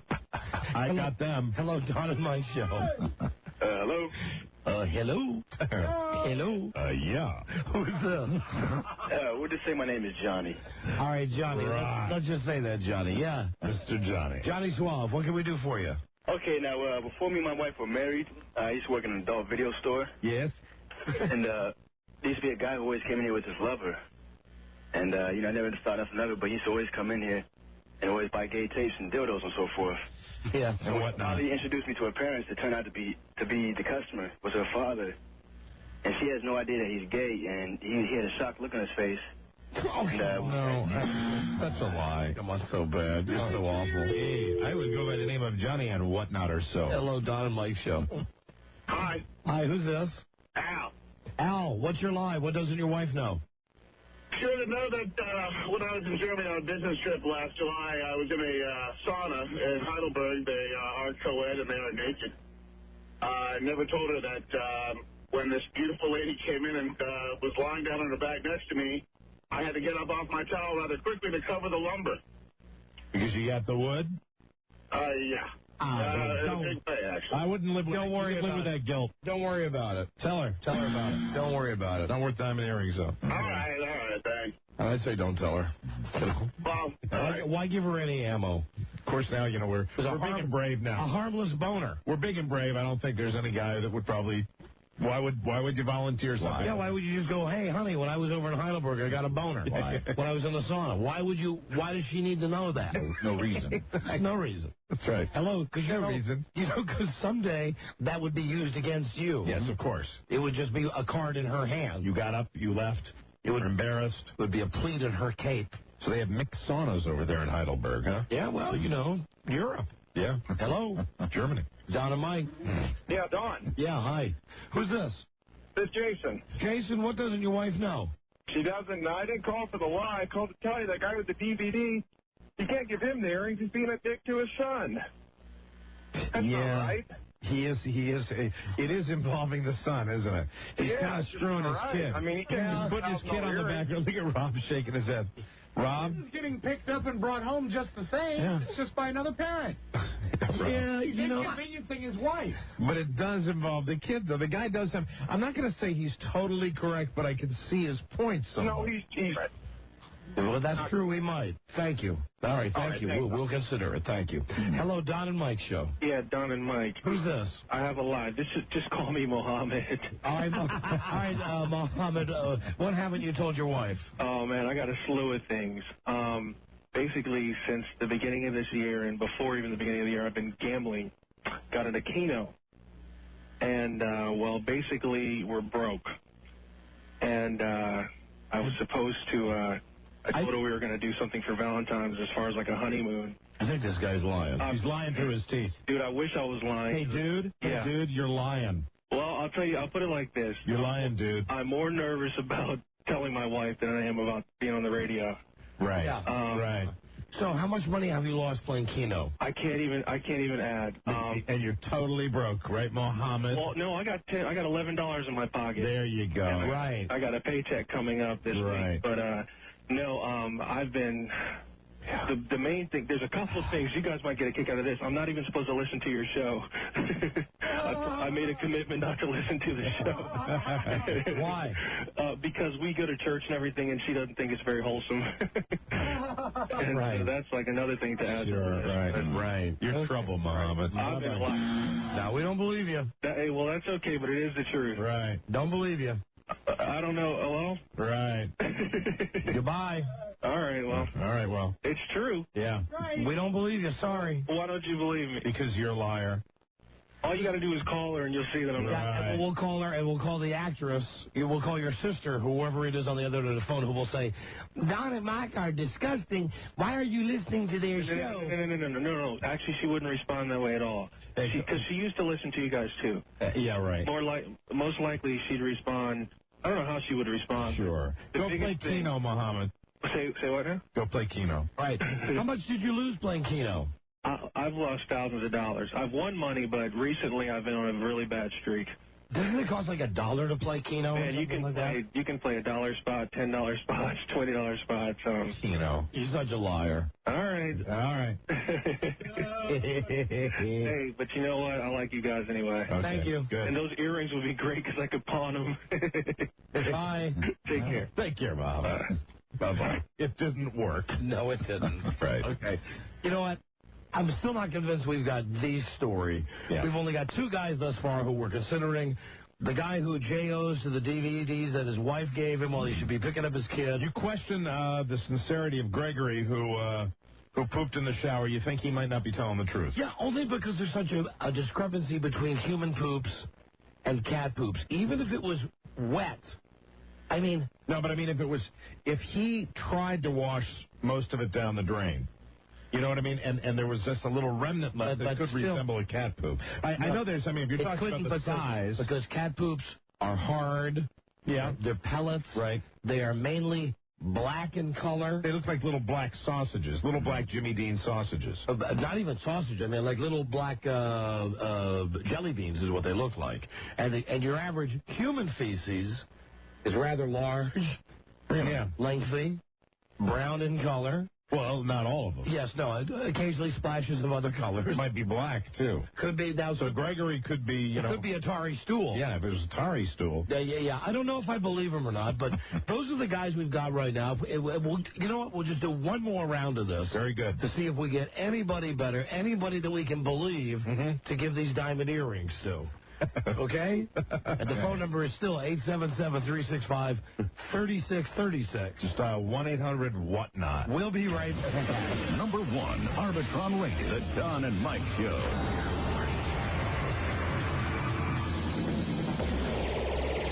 The Don and Mike Show cordially invites you to a beautiful evening in Lake Tahoe, Nevada. Friday, February 23rd, it's the Don and Mike Lake Tahoe Reno Style Show. This gala show will include all the raunchy fun you've come to expect, including the underwear fashion show, of course. The show is at Harrah's of Lake Tahoe, and it starts at 8 p.m. It's first come, first served. So make your plans now. We invite your ass to come on down. The Don and Mike Las Vegas Style Show. I'm cutting the fucking spot, Tony. Don't miss it. Everybody loves Don and Mike. So good, it'll give deuce chill to ye. The Don and Mike Show. Hey, incidentally, Lisa just did a check on the FCC website. That station in Vermont that we're on, WEAV. Yes. Where we have a 30 share and the rest of the station has a 0 share. Yes. The call letters WDNM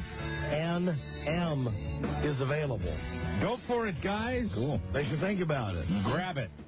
I mean, why not? Sure. Live it. And why not just cancel Imus and Dr. Laura? Run us all day. Yeah, and just run the show 24 hours a day. You don't have, we got lots of best of shows. You can just have us all the time. She was like to eat a 30 share all day long. Now, that's available. Call sign WDNM. DNM. Right. DNM. Is available. Hello, Don and Mike. Hello? Hello, who's this? Am I in here? Yeah, this is the last go-around, incidentally, for this. We're going to pick a finalist, and we're going to give away these earrings now. I'd like to use a different name, if that's okay. Fine. Go ahead. Yeah. Go ahead. Everybody's using John. I guess I'll just use John. Yeah, right. Okay, great. Yeah, well, then fine. What's the lie? I got thrown out of law school for cheating. I live here in Northern Virginia, And I never told my wife. You know, this guy's such a bad actor, isn't he? You're a very bad actor, sir. I'm just kind of nervous. I pretended to take the bar exam last July. I pretended to leave town down in Roanoke. Yes. And I was supposed to graduate last June. And I can tell you're sincere by the many pauses in the breathing to show me the depth of the sincerity, but please. Over a $1,000 pair of earrings. Please. Brevity. That's the word of the day. We tried to teach that to the program director of the station in Vermont. Yeah, what's the secret? What haven't you told your wife? Cut to the chase. I haven't told my wife that I got thrown out. I mean, she thought I graduated. She thought I'm trying to pass the bar exam. I actually work at a law firm in Springfield. Yes? As a law clerk. And I haven't been able to tell her. So what's the lie? She thought I graduated law school. So she doesn't know that you have no She chance. doesn't know I got thrown out. Well, I mean, go back and finish. You get thrown out of law school for cheating, they don't let you back in. Oh, you got thrown out for cheating. Okay, Yeah. so she thinks you're you're cheating now. She thinks you're a lawyer? No. I pretended to take the bar exam last July, and I pretended that I failed. Why would you? Let me ask you a question. Yeah. Why would you possibly want to share that information with her on a national radio show? What would be your reason? Because I've been going on with this for almost a year now. Yeah, but absolute lie. Well, you don't believe him? No way. Okay. All right. Bye. And see, that's Mark. When they don't say anything and they hang up. When they offer absolutely no resistance. Yeah. That's why I always ask that question. You know, because I've been holding it for so long, and maybe he's that broken up about it, What you didn't know is that guy was John Paul Flame. That's who it was, really. I don't have a money law degree. But he's been losing weight. Right. Hello. That's why I'm still doing the show. Hey, guys, how you doing? Hi, what's your name? My name's Matt. Hi, Matt. What haven't you told your wife? Well, I had to sell some jewelry of hers to pay a gambling debt, and when it turned up missing, I blamed it on our cleaning service. Now, I believe that guy. It's not all that elaborate, but I do believe him. How much jewelry are we talking about? Did you sell? It was a pair of earrings. How much did you get for them? I don't know what they were worth in the market, but when I palmed them, they're only worth like $300. But from what she told me and her family told me when she inherited them, her grandmother's, when she inherited them, that they were probably worth about $2,000. Where did you palm them at? When she inherited them. Or pawn them, excuse me. There's a place over by College Park. I don't really want to mention the name. How much was your gambling debt? Well, it was $4,000, and I was short, and I don't know if you guys do this that often. It's not the kind of guys you want to mess with and short them. So I needed something, and that was all that was really. I chose that. Right there. I believed him right up to that moment. Why? Not the kind of guys you want to mess with. Yeah. John Gotti. So they were loan sharks? But it's a bookie service, and if you lose space with them, you don't get to do any other type of business. What did you bet on? It was the Cowboy Redskins game, the Monday night game. How much did you bet? It was 1,000. What was the spread? I don't know. They didn't cover. They were favored by I think 22, and they didn't. They got their backside handed to them. Well, wouldn't you have known the spread? I mean, I don't remember now. Like I said, I thought it was like 22. You thought it was 22? Correct. You thought the one team was favored by 22 points? I thought the Redskins were favored by 22. There's no way the Redskins were favored. I was at that game. There was no way the Redskins were favored. The Redskins were favored, but they weren't favored by 22. When the St. Louis Rams play the Cincinnati Bengals, the St. Louis Rams are not favored by 22 points. Yeah. Wouldn't a gambler know that? You tell me. Yes. Wouldn't the guy that was betting the game? And a guy who had lost $1,000, he would now remember the spread of the game that lost him $1,000. And it's an easy way to verify it because you could go back and check and see what the spread was. Well, I'm positive at the time it was probably Redskins by 3. I think, it was a Redskins by 3.5. Yeah. I'm not like a traditional gambler. I'm obviously not a good one. I lost. Yeah, right. Okay, goodbye. See you later, you doofus. What was the spread? Redskins by 22.5. Wow. Yeah, right. Hello, Don and Mike Show. Hi, Don and Mike. This is Mike. Hi, Mike. What haven't you told your wife? Well, it's another gambling issue, but it was on our honeymoon 4 years ago. All right. Bahamas. She went off playing the slots. I went ahead, came up, and went to the blackjack table, and lost $2,000. Had to go back and tell her, no, I just lost about $400. Okay, and? Didn't have a very good honeymoon from there, and I couldn't pay for anything except for maybe one dinner on New Year's Eve. All right, so it's 2 years ago?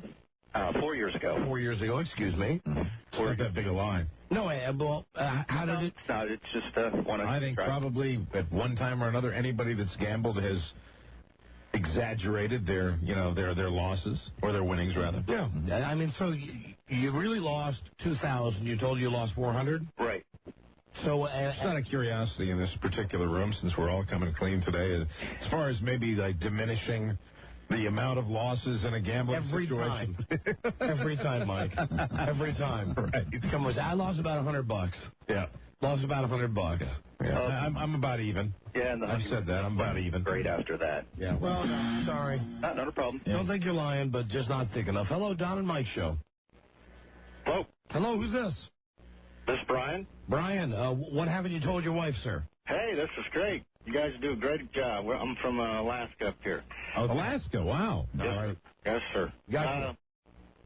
I work on the North Slope, and so I work 2 weeks up there, then I come home, usually spend 2 weeks, and go back up on rotating. And I came home, and she had to go into Anchorage to stay at her mom's house because her mom was sick for a couple of days, and she's in love with this cat her mom gave her.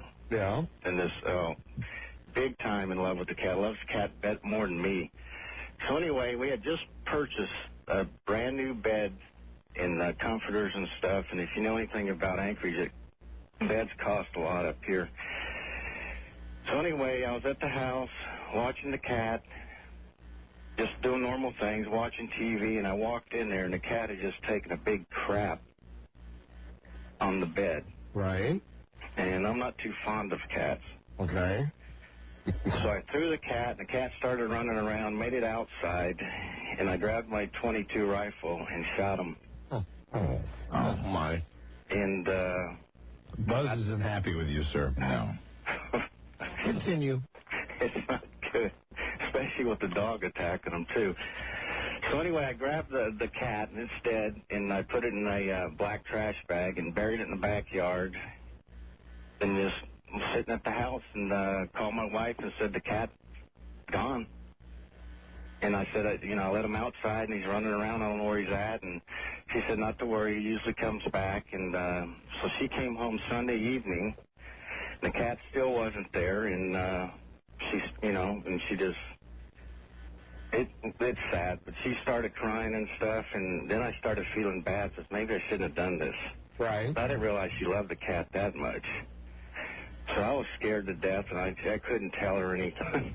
Hold on, you can't say the S word. I know, I'm sorry.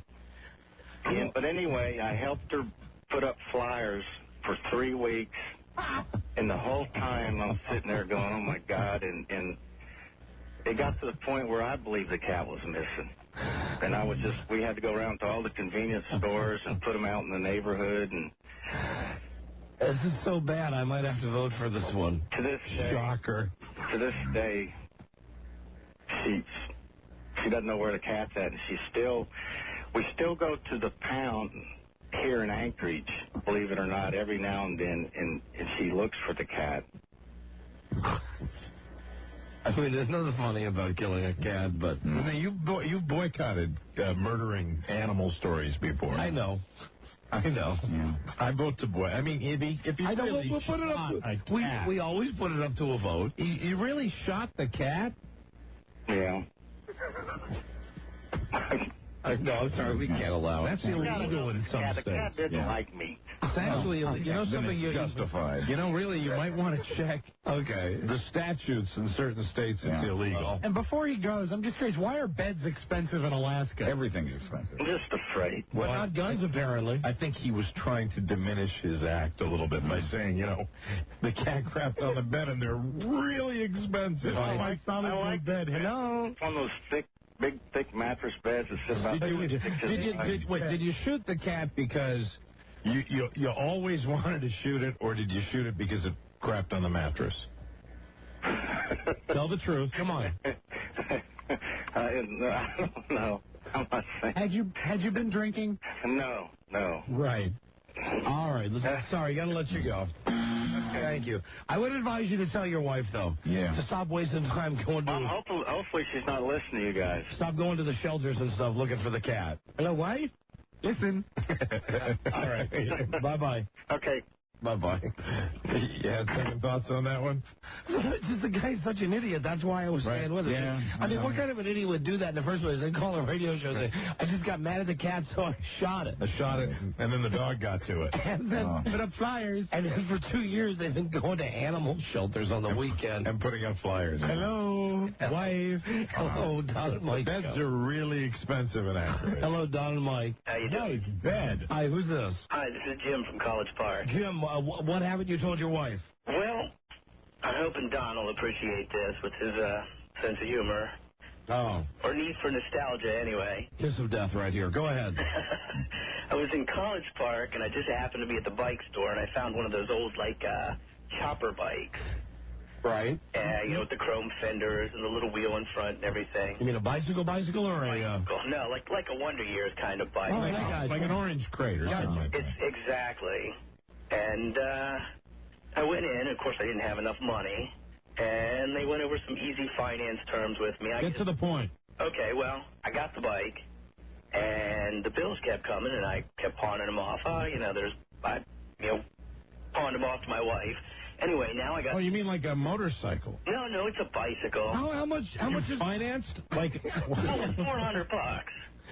$400? You know, banana seat bike. You worked out the financing? What kind of financing do you have on a $400 bicycle? It was cheap. You know, cheap monthly payments. Well, I think it's crap. What was the monthly? Who the hell finances a $400 bicycle? This guy. Would you pay? Exactly. Do you think even as a classic that a bike like that would cost $400? I think there's a possibility, yes. I find it hard to believe you'd finance it. How much did you put down? I didn't have to put anything down. How much did you have to pay a month? I guess I paid about $50, $75 a month. For a banana seat bicycle? Yeah. And how long were the terms of the... I don't remember, you know. How long ago? Last year. And you don't remember? Well, how long did you have to pay it for? I couldn't tell you. Hold on. It would be 8 months if it was $50 a month. Okay, I just remember every time the bills would come, I'd have to make up some story about, I don't know, I have to pay it off or whatever. How old were you when you bought this child's bicycle? 39. 39. Did you ride it? Well, that's the problem. Now it's out in the garage, sitting there, my shiny bike. If my wife sees it, I'm in deep trouble. Well, wait a minute, hold on. Have you paid any money to the bicycle store? The bicycle's paid off, but now I can't ride it. Because I am mystified. This is totally confusing. This might be the goofiest one. Okay. If my wife sees me on this bike, she's going to put two and two together. If she sees you on this 1960s banana seat bike. That's right.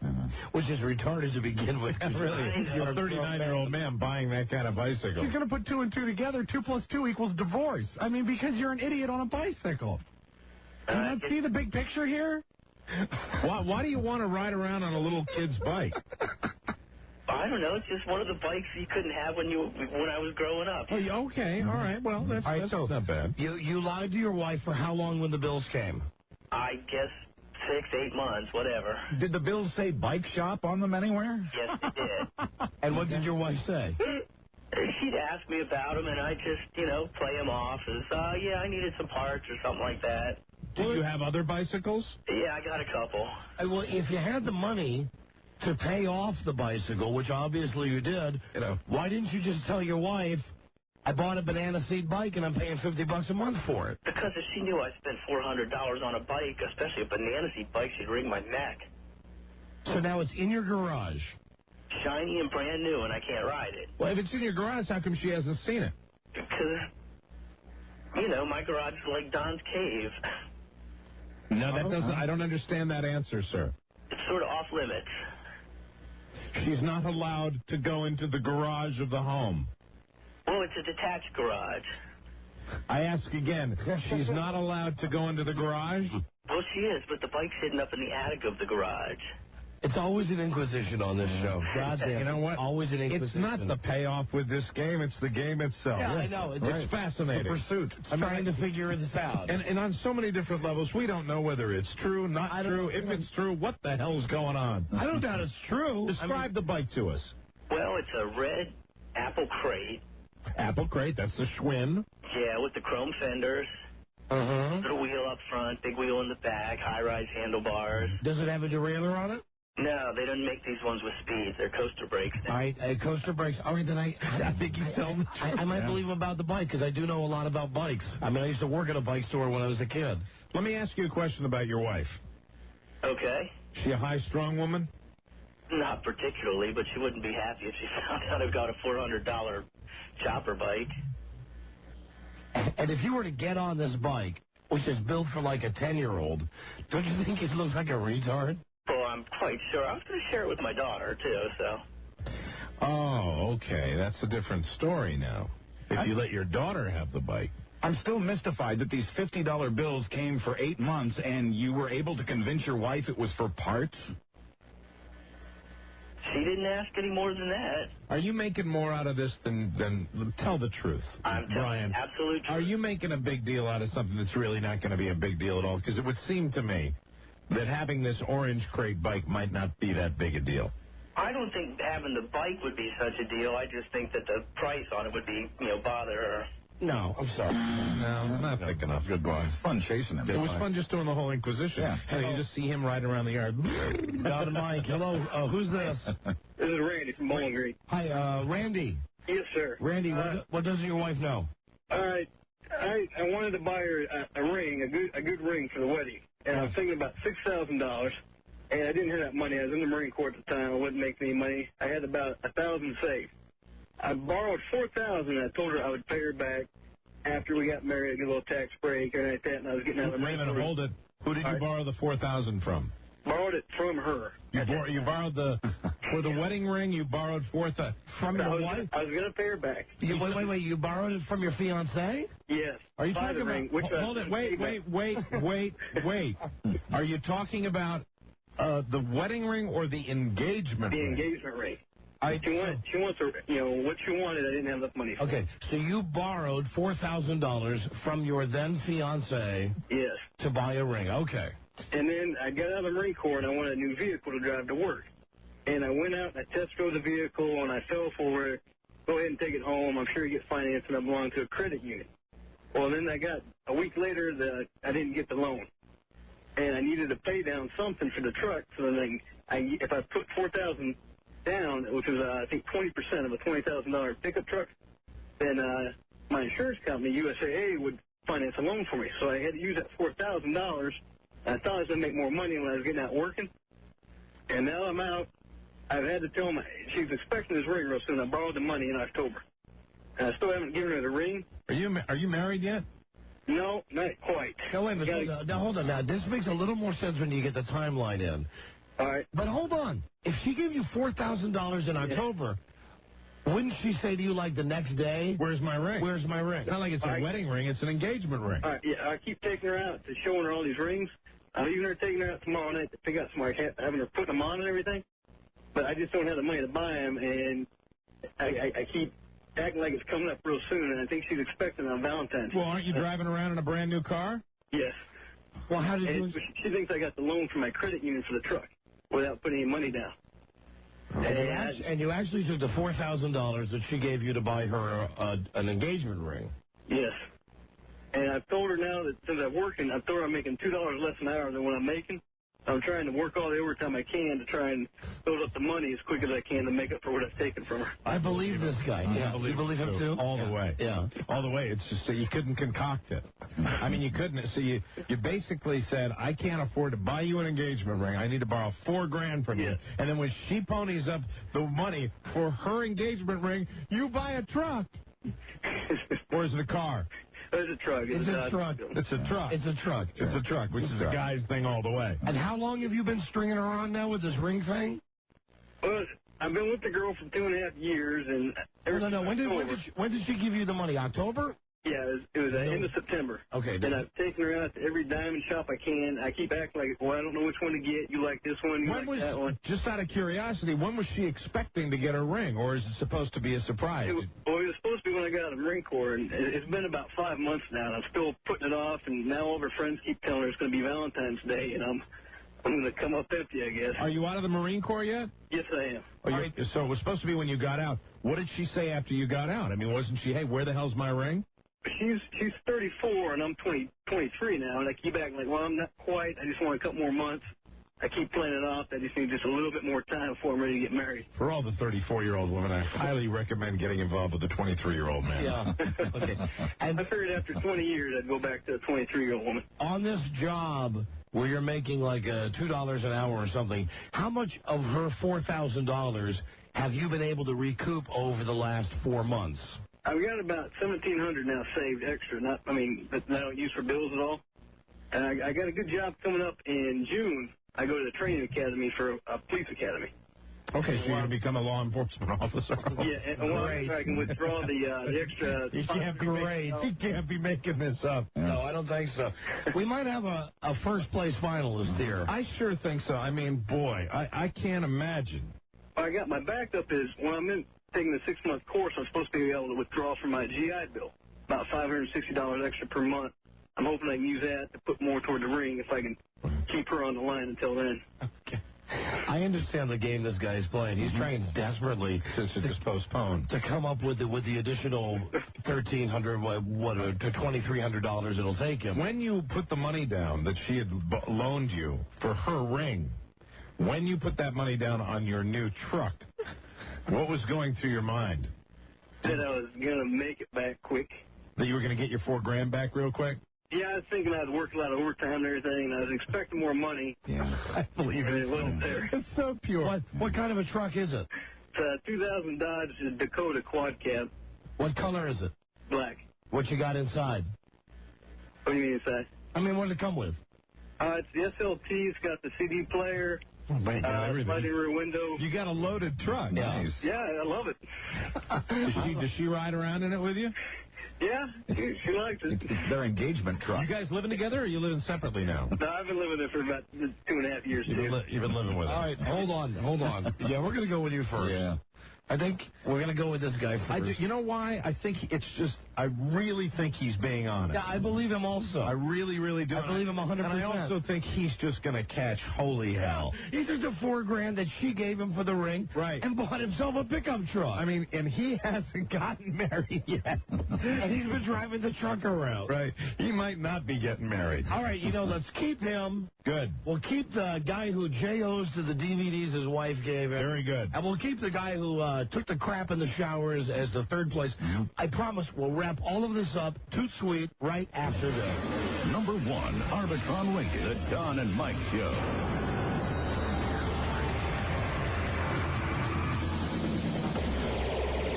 I don't know whether to laugh or vomit. Perpetually battling J.D., the Don and Mike Show. All right, now adding some credence. Almy and CC are adding credence. I love credence to the fact that Randy just might be on the level with this thing about the ring in the car. Right.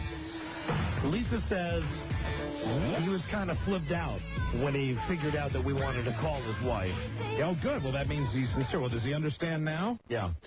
You want to talk to a guy who drugs his wife and then has sex with her when she passes out? Oh, my God.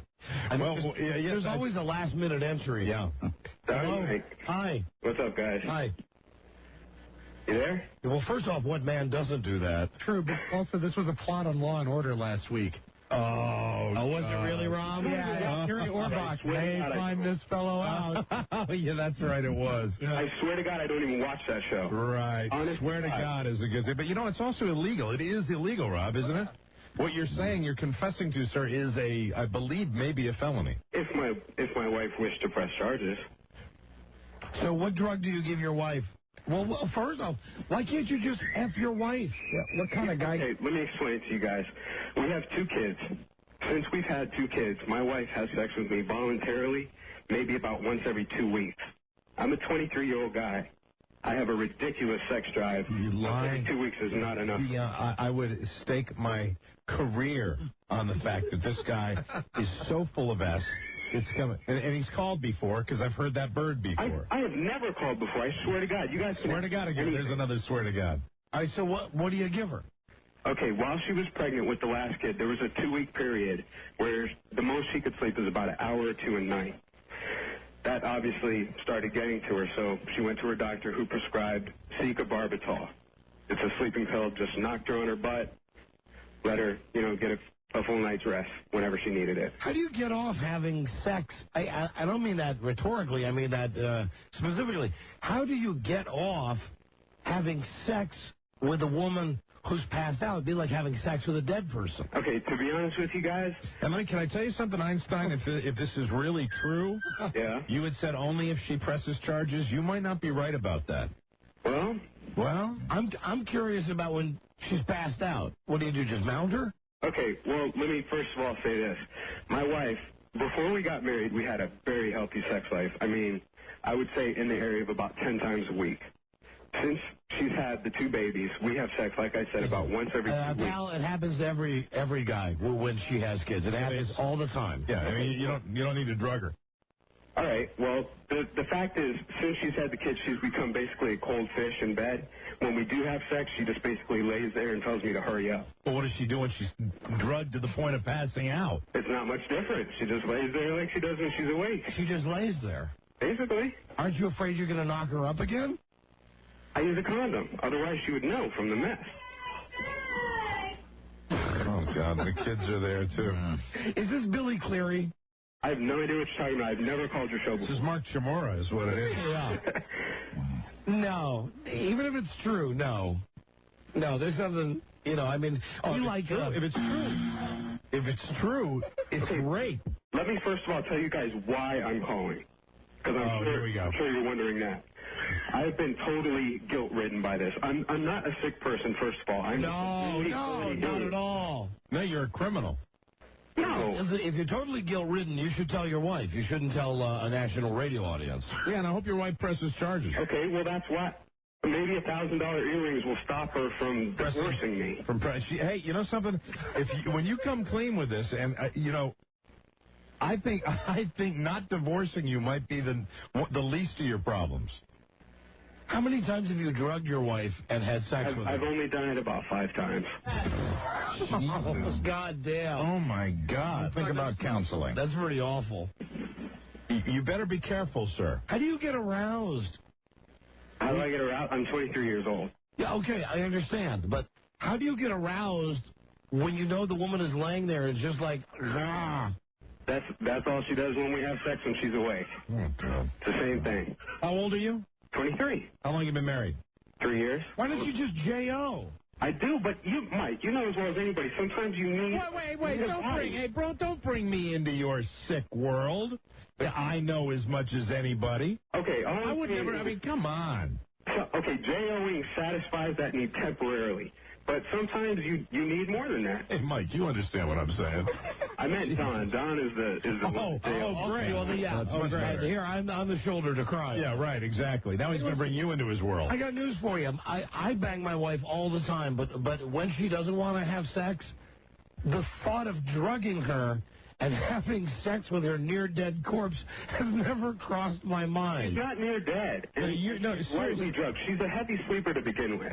Do you have any idea? Oh, my God. Do you have any idea how twisted this is? Okay, let me tell you guys this. Hey, pal, I asked you a question.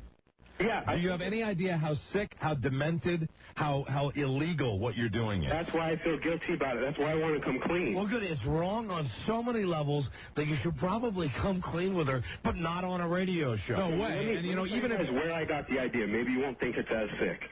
A guy that I work with told me that his wife was passed out drunk, and he did the same thing. That's where I got the idea. Well, surely listen.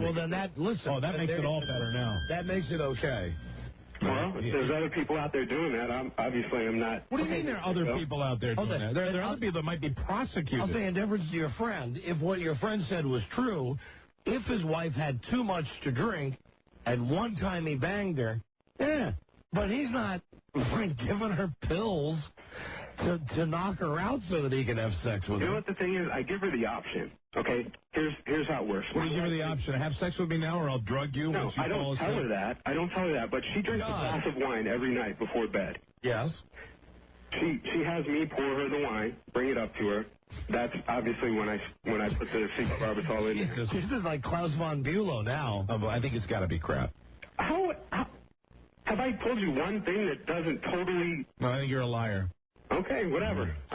Based simply on the outrageousness of the story. How is it so outrageous? I'm a horny 23-year-old guy whose wife won't have sex with him. How is that so outrageous? You know, it's funny. The only time you're showing any indignation right now is when I've said that I think your story's bogus.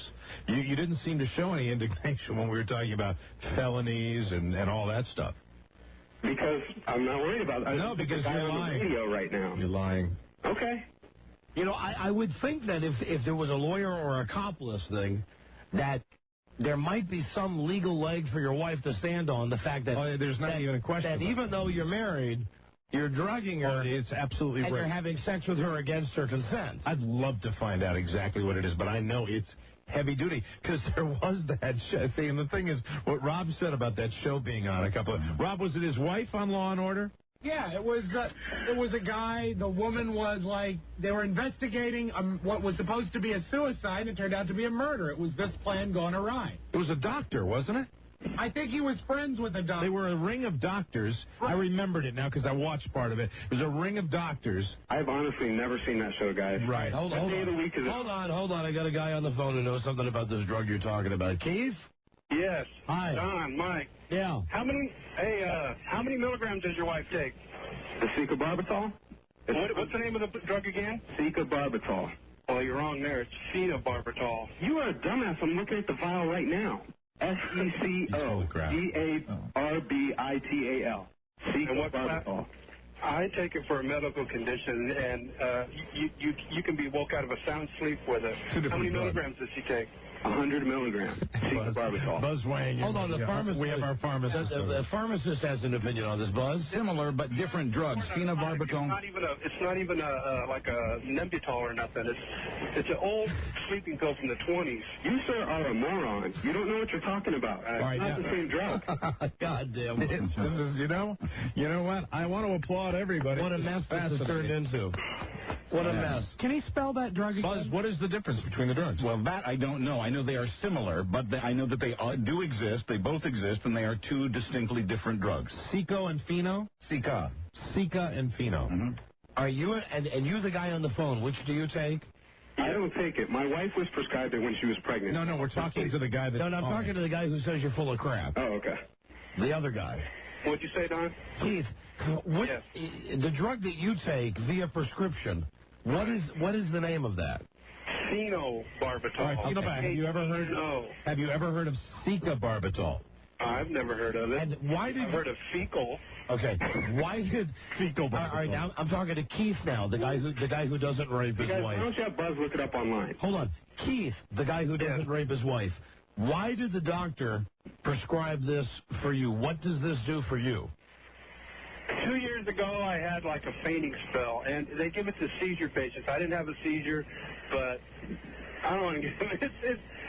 It's due to abnormal EEGs, which is your brain waves. All right, thank you. I was just, I'm not busting your balls. I'm just trying to figure out. It's a narcotic of some kind. Right. It just relaxes me completely. I take it at night before I go to bed. Oh, send us a bottle. No, I'm just kidding. Just send us half a bottle. Half a bottle. Okay, no problem. We only take 2 pills a day. I take 3.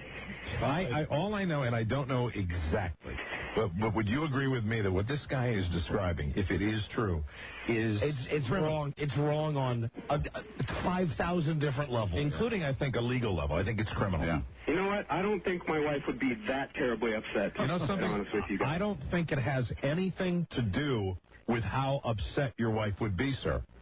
I really do. Yeah, it's irrelevant. How is that possible? I think you could get in trouble for this. If anybody found out. Yeah, if there's a cop listening who knows your voice. Well, just think on the past, your girlfriends you've had dead but drunk. I mean, what? Doing that, I mean, you're going to wake them up. That's the guy with the brain disorder. Okay, hold on. Yeah, brain disorder. All right, I'm putting you back on hold now, Keith. Keith, the guy with the bad brain. Let's go back to the guy who's just effing his comatose wife. Are you still there? I'm here. Okay. I'm about fed up, seriously. If you guys think I'm lying, whatever. Yeah, we're about fed up with you too, pal. No, I don't think you're lying. I believe that you do this. You should stop doing it, man. Yeah, get help. I haven't done it in months. I think if you're lying, you're a creep, and if you're telling the truth, you're a creep. You're a creep both ways. Does it say anything for me that I stopped and that I feel guilty about it and I want to come clean? No. What it says, though... No, not calling a radio show. You want to come clean to win a pair of diamonds. You want to come clean, what you should do is, serious. I mean, I hate to turn this into a goddamn serious show. You know what? I'm just waiting for a time to come clean, and this subject of your show sparked it. Then do it without the diamond earrings. Just tell your wife. And then go find some counselor somewhere. Yeah, you should get some help. You really should, because that's not normal behavior. Well, I appreciate you guys' concern. But you're not going to do it, are you? No, I told you guys that I stopped and I've been... No, but what about getting counseling? Yeah, isn't there a problem in your marriage if it's come to this? The problem is that she will not have sex with me. Why don't you accept some personal responsibility? See a counselor about that. Why don't you just J.O.? I do. Hey, I got a better idea. You know what I really would love you to do? What? Turn yourself into the police. And leave my kids fatherless? Oh, your kids will have a father. They can visit you in jail. Yeah, that's nice. You probably won't be that good an influence around them anyway. You know what? I am a very responsible member of society. No, you're not. You're right. You're a very responsible member of society. You drug your wife and have sex with her when she's passed. No, the answer to that question is no, you're not. You might have been, but things have turned sick. You guys are badly mistaken. Yeah, we're badly mistaken. No, we're not drugging our wives and banging them. I told you I stopped. You're a sick F for doing it at all, and you said you did it 5 times. You guys obviously are so far gone from your years of being 23 and so... Oh, yeah, 23. ...charged up that you don't know what to do. Hey, listen, I was 23, and I was the goddamn horniest guy on the planet. I never had to drug any girl to bang her. Never. The fact is, and I was married to my wife when I was... that I just met. It's my wife of 3 years. That makes it worse. That makes it worse. I was married to my wife when I was 23. I didn't have to drug her to bang her. And if you've done it 5 times, over how long a period have you done it? Well, she had the baby at the end of May. Uh-huh. And I would say it was 5 times over a period of about 2 months, ending about 3 months ago. So 2 months, every day, you're looking at that woman every day. No, you're not every day at all. Not every day at all. No, you're looking at her every day. You're looking at her every knowing day. that you've done this, do you have any idea how messed up you are? Look, the way I see it is it's better than cheating on her. No, I don't think it is. No, it's not. No, it's not. I swear to God, I don't condone cheating, but I don't think it is. You would be better off banging someone else than drugging your wife to have sex with her. That's my justification. Bull. You just can't do it. You can't accept responsibility. I tell you what, do we have a phone number for this guy? I'm not giving you my phone number now. You're talking about prosecuting me.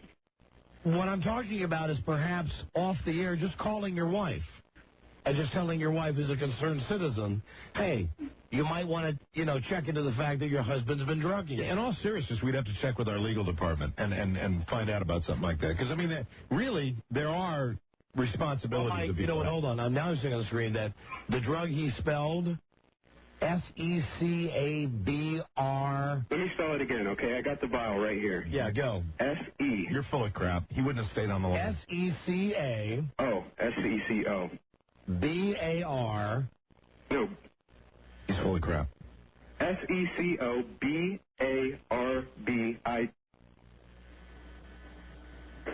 Yes? He's on a cell phone, too. No, I'm not. I just got another call. It's actually my wife. It's beginning to become clear to me that with all the talk we've been doing, the guy would be long gone. Right. My wife. You wouldn't sit there. You wouldn't. No way she could. Sir, if you were telling the truth, you wouldn't just sit here and be a punching bag. You wouldn't tolerate it if you were telling the truth. Mike, let this just be a level. Right. Let this show you the level people will go to win a $1,000 pair of earrings.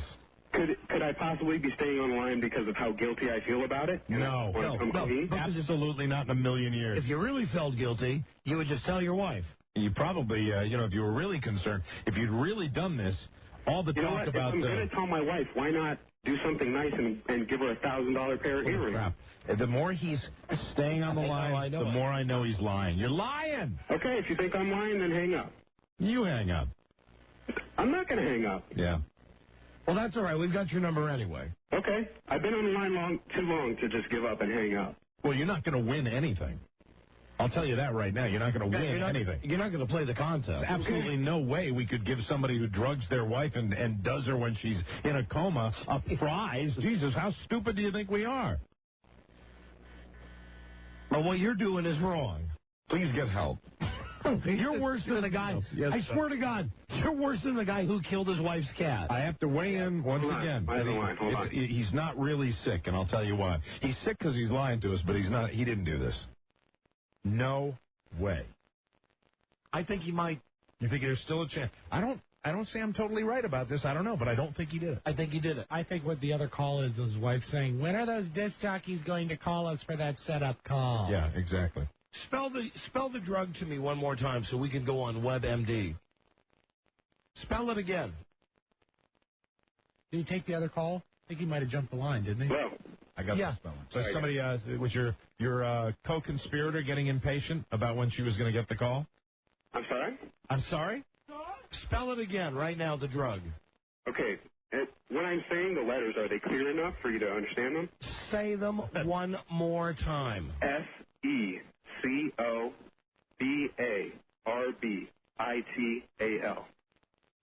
All right, Secobarbital. Exactly. We're searching WebMD right now. It's also... Did you say T-A-L, sir? Did you say T-A-L, the last three letters? T-A-L or T-O-L? Okay. Barbital, T-A-L. All right. S-E-C-O-B-A-R-B-I-T-A-L. In parentheses, it says Secanol. I guess that's another name it goes by. Wouldn't it be O-L? Just my opinion. Yeah, it would be O-L. It's not. It's A-L. I got the vial in front of me. Right. Yeah, I'm sure you have the vial in front of you. I'm not. No, it is A-L, and I've found a little information about it. What does it say? It's about overdoses. Let me keep looking here. Also, you might want to check Secanol. It might be a generic. If he said it also says Secanol on the bottle, it could be a generic for Secanol. Okay. It's okay. Not trying to help him out. Hey, and how are those kids doing? You thinking about drugging them just so that they'll be quiet? Just to let you guys know, I'm not, liking this abuse you're giving me, but I'm a very good father. Right. You're a liar. You're father of the year. You're a liar. I don't care what you guys think, because I know I'm a good father. I don't care what you think. Okay. I know you're 23 because you seem to hammer that in, but how old is the lucky lady? My wife is 27. Once again, ladies, older women marrying younger guys, but I think the whole thing's BS, so it might be okay. I hope so. It's not okay with this guy. I think he's telling the truth. I think he's a real sick F. Buzz, what does it say about this drug? All it says is that it's a hypnotic compound. That's all the information I've been able to find so far, but we have confirmed that it does exist. Where are the physicians listening to this show? And he does have the correct spelling. How would I not? I have the vial right in front of me. Okay. Listen, I'm telling you. Well, if you're a real sick F either way, Don, there might be a chance he's taking the medication himself. It is for a brain disorder. Are you taking these pills yourself? No, I have not taken one. Actually, I took one with a glass of wine to make sure it wouldn't, kill her. Because because that's how much you care. Because that's how much you care. Good experience. Whoa! Before you drugged your wife and had sex with her, you experimented on yourself. How brave and gallant of you, sir. God, I hope she didn't take advantage of him when he went under. So, sir, now that you know that you're not going to win a prize, what is your interest in staying on the line? I've been on this long. I'd be a quitter if I hung up. Oh, a quitter. You'd be a quitter. But you're not going to win any kind of prize. Okay, that's fine. All right, then you should just hang up. You guys hang up. Yeah, see, he's full of crap. Whatever. Whatever. All right, I'll tell you what. I'll make a deal with you. You hang up right now, and we won't call our ID and send some kind of crime unit out to the address that shows up on the phone number. We won't send protective service out there like we could do now already. I don't think you guys can do that based on my voice on the radio. We can do that. Because why? Because you're probably not telling the truth? We can do that because you've told us on the radio that you have given your wife drugs and had sex with her while you're telling me that if let me tell you, you guys you think here's your problem. Here's your problem, okay? I'm going to explain this to you one time, and I'm going to do it slowly so you'll understand it. You know what? I'm an intelligent guy, Mike. You don't have to talk to me like No, you're not an intelligent guy because you think you're smarter than you are. And let me tell you right now, if in fact what you're telling us is true, and I'm going to say you may have admitted to committing a crime. If that's the case, and we were to be contacted, we check with our legal department, but it might be our obligation to give whoever'd be interested in that all the information. Just like if somebody called us. Okay, so if I hang up now, you guys are going to drop this, and you're not going to. Just like if someone called us up and said, "Hey, I just killed somebody." Yeah, it kind of would be our responsibility. I think there are rules about that. And we have to check with our legal department. Okay, right. So if I hang up now, you guys are going to let me. No, we're not, because WebMD says side effects include lack of sleep. That's bull. It was given to her for sleeplessness when she was pregnant. It says on WebMD. What do you got there, Lisa? Symptoms of overdose are confusion, decrease in loss, yada, yada, yada, yada, yada. Trouble in sleeping. That's a symptom. And all the common symptoms, or the more common, the less common, and the rare. Hold on. Is that why someone would get it because they can't sleep? Or if you take it, does it keep you awake? Those are... Is that as a side effect for some people? On all of the more common, less common, rare, and symptoms of overdose, it says on all of those, trouble sleeping. Doesn't knock you out and make you sleep. You have trouble sleeping when taking. Would you agree, though, Buzz, that a drug that could help you sleep would also cause trouble in sleeping? I would agree that what Lisa said is a symptom of overdose. This is not a case of overdose. It is a barbiturate. It is a depressant, and therefore it would help you sleep if you didn't take too much of it. A scumbag. Here's the deal. You know what? I don't want to take any more of this abuse. No, even if you hang up, we probably have to pursue this anyway. Yeah, either way, we're gonna. So why don't you just tell us either that you're lying or that it's true, and either way, we're going to have to follow through on it. We got to check with our legal department and find out what our obligations are. Hold on, I have another call. Amazing. There's a part of me that thinks that he's a sick F who might really have done it. He's not a bright guy. I mean, because really, we will check with our legal department. We'll find out what our obligations are on that. All right, well, listen. You can't, do something. All of a sudden have morals. Every time I've ever listened to your show. We don't have morals. We got more morals than you know about. Please, we've never drugged our wives and had sex with them. I don't know that. Yeah, just because this show, questions moral boundaries occasionally doesn't mean you can commit a crime and then call us and think you're going to win Diamond hearings. So for the record... I don't know if it's a crime. I really don't. I have no idea whether it's a crime. I don't know what our responsibilities are. For the record, are you lying or not? I told you guys I'm not lying. I don't care what you think. Okay, then what we're going to do is give the information that we have to the authorities. You guys just said a minute ago, if I hung up, you guys would let me go. Guess what? I lied. Uh-huh. So what we're going to do is give this information to the authorities, because what you're doing is wrong. Yeah, it's wrong on a bunch of levels. And you got little kids running around the house. You start with the fact that you could kill somebody doing that. God, man, get it in perspective. If this is true, get it in perspective.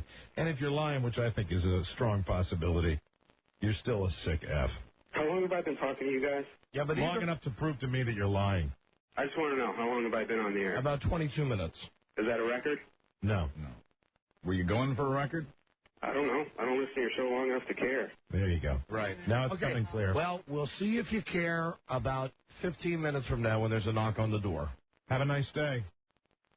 Because it's real easy to find someone's address, and we've already called 911 to tell them that we think we have someone who maybe has a serious problem at this phone number. Okay. So we'll just see what happens, won't we? I guess so. Okay, good, brave man. I would. What other, what options? You know what? Hang up on this guy. You know, now he wants to. What is this, Rob? Now, Rob just had me say that the reason that the pills were given in the first place were for his wife? Right. Who was pregnant? Right. You can't take a barbiturate if you're pregnant. It increases. Okay, when you sleep 1 hour a night for 2 weeks, you can. All right, listen. Well, whether you're lying or not, we'll let the chips fall where they may. Yeah. We'll turn the information over to the authorities. Yeah, we'll find out. We got plenty of people around here that tell us what we're supposed to do in that situation. Right. It'll be all made very, very clear. You know, he's gone. Wonderful. And he's out. Wow. All of that for a pair of diamonds. Wow. For a pair of freaking diamond earrings. Astonishing. Is this a doctor? Yes, sir. Is there a doctor in the house? There is a doctor in the house. Good. My credentials are that I'm also a Red Sox fan. Oh, well, then I know you're a good doctor. Yeah, then you're tarnished in my eyes. But go ahead, please. You want to know about Seconal and Secobarbital? They are the same drug. They're from a family of like Tuinal, Seconal, Nembutal, Phenobarb. They are all central nervous system depressants. His description of the drug is correct. You would really think twice, if not 3 times, about giving this to someone who is pregnant. The hypnotic reference that he made is a state of forgetfulness, as one would have in like general anesthesia.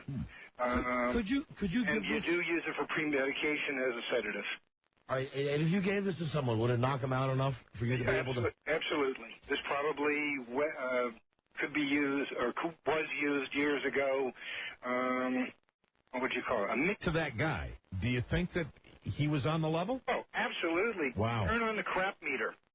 Oh, you think he... Oh, way full of crap. Oh, you think he was full of crap? Way full of crap. His story had way too many holes, and I am obviously going to side with Mike on this one. Oh, because I'm a Red Sox fan. Well, for one reason, sure. So you think he was, because the story he told, you think he was...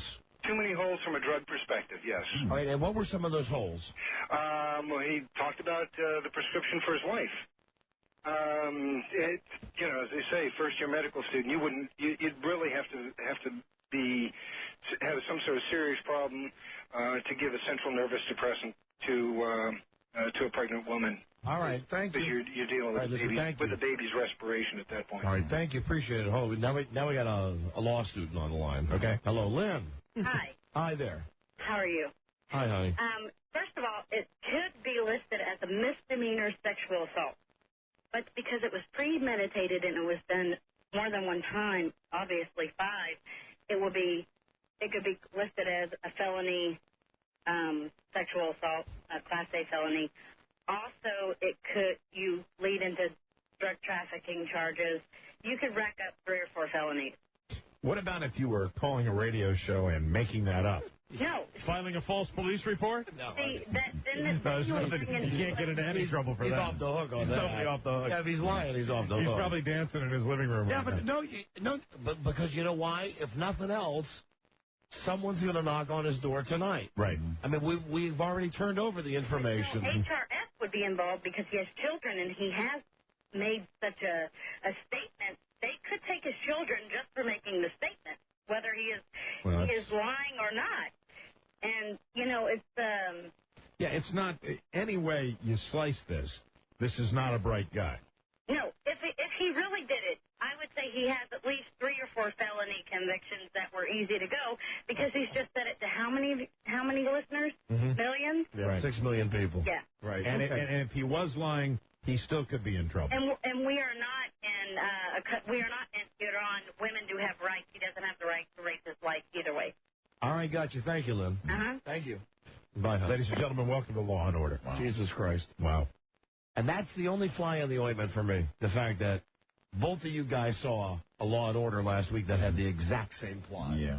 The exact same plot. Well, and then the doctor said, as far as when he was describing the medication, there were too many holes in his story. And the fact that he stayed on his line. When he asked the question, remember when he asked the question, how long have I been on? Is this a new record? Hold on, I got another cop on the phone. Eric. Don and Mike. Hi. How you doing? Hi, we're doing great, thank you. Listen, where does this joker live? Well, I can't tell you on the air. Well, does he live in Virginia? I can't tell you on the air. Well, anyway, that law student, I don't know where she was a law student at, but in Virginia, you can't rape your wife. It's called spousal rape. All right. Spousal rape? What do you mean? Well, obviously, he drugged her. She can't give consent when she's drugged. It's called raping your wife. It can happen. It's against the law. All right, so it's a felony, right? All right. Absolutely. Gotcha. Okay, we thought so. Thank you, officer. No problem. All right. Bye-bye. Bye. Now, listen, in all of this, we never called the guy who... Now, in retrospect, this seems nothing. This seems tame. Yeah. My God, just give his wife a pair. No, I want to call her up. I mean, we got to get a payoff here. Hey, are you still there, Randy? Yeah, I'm still here sweating. Now, you're the guy with the ring and the truck, right? Yeah. Okay, hold on. We got to do a break. Hold on, please. You'll probably get the money either way. Hold on. We'll figure this out when we come right back. Number 1, Arbitron Radio, the Don and Mike Show.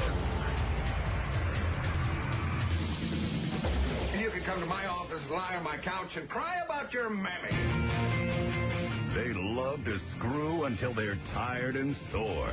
Don and Mike. All right, not to keep this whole topic going. Right. We have verified this. The wife is on the phone.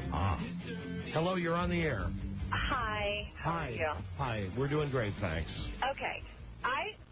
I'm just calling to let you know that there's absolutely no way that this is true. I think he was being extremely creative in an effort to get me a Valentine's Day present or something. I only caught the tail end of what you guys were talking about, but I guess your program director explained to me what he said. First of all, Secobarbital was prescribed for me in the last days of my pregnancy because I hadn't slept. I had insomnia. So they told me to take one, and so that part is true. The other part is absolutely, completely not true, and I just don't want any legal matters going on with this. Have you talked to your husband, though, to tell... I spoke to him for about 2 minutes. I'm actually at work. I'm supposed to be out doing something right now, but someone's covering it for me. Your husband has some issues, No, he doesn't. Well, yeah, honey, let's call on a radio show making up that story. That ain't normal. Oh, okay. I mean, you understand from our standpoint, we hear... I didn't even hear what he said. Okay, what he said was that on 5 separate occasions, because you refused to give him sex, he drugged you, and when you passed out, he had sex with you. When in essence is raping you. Yeah, it's a crime. Okay, but it didn't happen. But it's a little... Yes, okay, I understand that it sounds bizarre that he would make that up. I don't know where it came from, but it's not true. And the cops definitely don't need to go to the house, even though I'm not there. My 2 small children are there, and it doesn't need to go to that level, I promise you. That's all you're concerned about? Well, at this point, yes, because I know it's not true. I know he was... You see, the only thing I would tell you is you might want to investigate or take a hard look at why someone would call a radio show and say that they've done that to their wife. We don't get calls. I mean, like just that. for $1,000 pair of earrings, that's more than just being a wacky story, don't you think? And then the fact that he inquired at the end of the conversation as to how long he had been on the air. I did hear that. I was wondering why he did that. Yeah, he's got some issues. Okay. Well, I was just calling to let you know that I'm certain it's not true, and as far as the secobarbital issue is concerned, I was prescribed that. But I will be speaking to him when I get home. Well, why don't you give us a call back and let us know how that goes? Okay. We'd just be curious. I mean, the guy took a half an hour of our time. I didn't hear it. I was working. we were generally concerned for your safety. I mean, right out of the chute when he told us what he did, he didn't have a chance of winning anything. All right. I mean, but we were curious why he went on and on and on. And I don't know, because he's a very smart individual. So no, he's not that smart. Well, sorry, yeah, I hate to break your bubble there, but he's really not. Okay. All right. Well, we're glad that you're okay. Yeah, I'm fine. Okay. I'm fine. All right. Thank you. Thank you, honey. Bye-bye. Fascinating. All right. Still very suspicious. I was the person on the phone with her during the break, and I said to her, hey, listen, there are these serious charges, and when she thought she was on hold, I unplugged the speaker part of the phone so she couldn't hear me, and I heard her talking to her friend. She's at an ice skating rink, teaching a skating class to little kids, and she was saying, I can't believe what an idiot he did. I can't believe that he did this. Right. I can't believe the cops are going to come to our house. Right. I don't know why he would do this. And then at the same time, another phone rings, and I hear her on the phone with him. His name is Mark. And she says, Mark, what is your problem? What are you doing? Why did you say this? Wow. Okay, I'm going to try to go on the air with them right now. I got to get someone else to cover my skating class. One of the all-time weird ones, ladies and gentlemen. Yeah. One of the ones that we can't figure out. I can't and really. probably never will be able to figure it out. I don't know. Wow. I don't know. Truly amazing. I just don't know. I know. I don't either. Jesus H. Christ. Always an adventure. So, listen, we got a break again. I'm sorry, but, we've had like 25 half-hour breaks today. When we come back, I believe we'll just give the guy the diamond earring. Yeah. The guy with the car. Yeah, because old Randy was all distraught. Believe it or not, here's how we knew he was telling the truth. He was totally freaked when we heard we were gonna call his wife. Yeah, but we've not made that decision yet. So bear with us. Silly me, I spoke out of turn. Bear with us through the commercials. We'll be right back. Number 1, Arbitron Radio, the Don and Mike Show. Gee whiz, gang. Looks like the killer gutted the victim, strangled him with his own intestines, and then dumped the body in the river. You're right, Scoob. We're dealing with one sick son of a bitch. It's time to squat and take a growler. It's time for Don and Mike. I know that I had planned on watching Survivor tonight. That comes out at 8, doesn't it? Yeah, forget that. Right. I had planned on making it home in time to tuck my son into bed. Right. I'd still like to do that. After all that crap with the guy with the pills and the having sex with his wife, that's when the clock on the wall starts moving at a very rapid clip. Hey, Randy? Yes, sir. Now, you're the dude who took $4,000 from your wife. Yes. And you were supposed to use it on an engagement ring, but instead you bought a pickup truck. Yes. Hold on a second. All right. Thank you. All right, we're going to call Randy's... This would be Randy's fiance. Yeah. We'd make this happen lickety-split.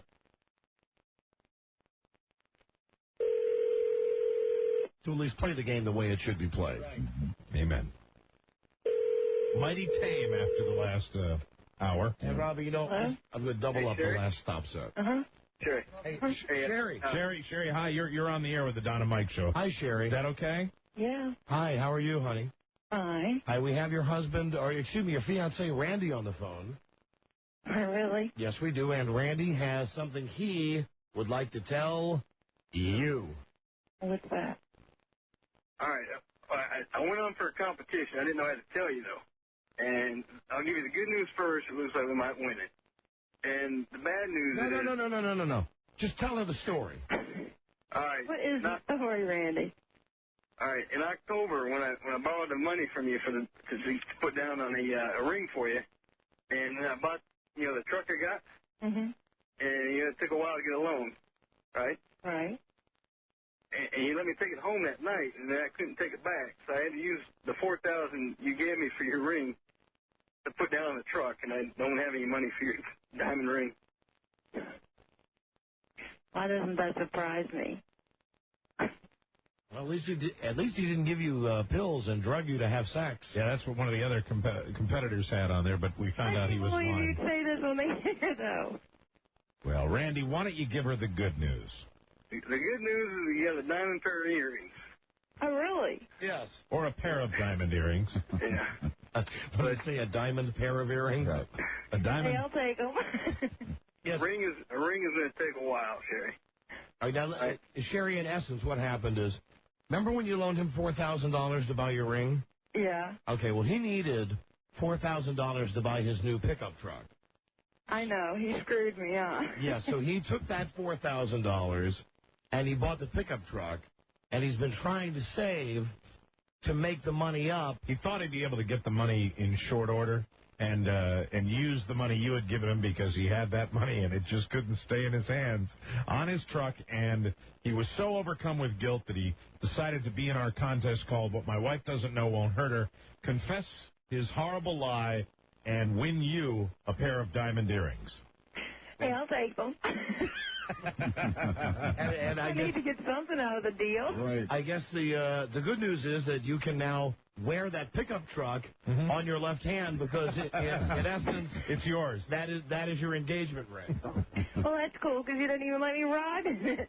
Oh, Randy! Now, let me tell you that you have won a pair of diamond earrings from Mervis Diamond Importers valued at $1,000. Call Mervis Diamond Importers, 1-800-HER-LOVE, or go online to view over 10,000 diamonds at mervisdiamond.com. Nobody pays retail anymore. Why should you? Congratulations, you have won the earrings, $1,000 worth. Well, thank you. You're very welcome. Sorry, Sherry. I can't believe you. Sherry, though, let me ask you a question. No disrespect. Okay? Didn't you think something's up? You gave him $4,000 back in October. It's February now, and you still don't have the ring? And he's driving around in a brand new pickup truck? Well, I was kind of thinking that, he kept just saying that he's got to have the special time to ask me, to get married. And So you thought that, you had faith in him, is what you're saying. I thought that maybe Valentine's Day or something, Well, that's what he said. Yeah, but he came up short. Came up on the short end of the stick. He did. All right. Yeah, he did. Well, listen, enjoy. Please enjoy. Good luck with the wedding. Well, thank you. Thank you. Thank Thank you both. Hold on a second. Thank you. At least you don't drug your wife and have sex with her. Yeah. Unbelievable. What a day. Whew. Yeah. Fascinating. Who is this? Oh, is this the guy who JOs when he's supposed to be taking his kid to carpool? Picking him up from school. Yeah, for you, just stop it. Yeah. All right, I'm going to give you some flowers, okay? Yeah, give them to your wife, okay? For your wife, a bouquet of Valentine flowers, courtesy of Sprint. Yeah, and just pick your kid up from school. Okay? Say you'll do it. No, we got him in after school program now. Oh, that solves it. Nice. Oh, man, more time with his right hand. Hello. Hey, guys. Who is this? This is Gregory. Who are you, Gregory? I had the cat in the tub story thing. Oh, that's right. a long time ago. Yeah. Hey, All right, guys, on a sidebar, it's ironic that guy just mentioned aftercare because I've been sitting on the telephone at the aftercare for the two boys that I was picking up today. Oh, dear. We're screwing up families all over America. Hey, listen, for you, the same thing for your wife. The bouquet of Valentine flowers, courtesy of Sprint. How were we to know that we'd be dealing with the plot from last week's Law and Order? Okay? Thanks, guys. Thank you, my friend. Hold on. Good sports. That, ladies and gentlemen, is closure. That's it, right there. Boom. Good night. And we're out. Let's get a call 100. Before we get out of here, phone number 877-365-3636. Call 100. You win something. Call right now. Number 1, Arbitron Radio, the Don and Mike Show. We're concerned about AIDS inside our White House. Make no mistake about it. This house is so gone crazy. God damn it. Right. The Don and Mike Show. All right, now listen, girls. You want to enter the blind date contest. Oh, we're looking forward to this. Don't forget, 10 nude girls, one hot guy, he's blindfolded. Yes. Call Charlie Broyhill in the office, or call Lisa in the office. We don't want to talk to you on the air. Call them on the voicemail. Feel the break. At 703-691-1900. Leave your information, and early next week we will start scouring the globe to find the perfect man to go along with the 10 nude women. The man will be blindfolded. The women will be in various stages of beauty. Yes. Going from absolute drop-dead hottie to the booby prize. To a Broomhilda. And the guy will have to pick the girl based strictly on personality and her answers to various questions. Yes. The nudity will have no impact on it, but we will see them. Yes, and we will also let you know what the girls look like, but the guy in here with a blindfold on, he won't know. So again, girls, if you're interested, call Charlie in the office at 703-691-1900. Tomorrow on the show, June Lockhart, also Chuck Stossel, the brand new low-budget Jeopardy tomorrow. That's right. And I think a mystery guest tomorrow and something to do with the XFL. It's a ton of stuff. Hey, guess what? You and I get to go to a meeting right now. Yay! Always great news when we get to go to a meeting. Yeah. Fantastic. So we'll come back tomorrow. All right, the password is legal department. With a brand new show. However, please stay tuned for Rob and Buzz with caller number 100. God love you, everybody. Right after this, we'll see you tomorrow. Number 1, Arbitron rated, the Don and Mike Show. Hey. Hey, Robert. Here's the ointment I borrowed. I don't know what happened to the applicator.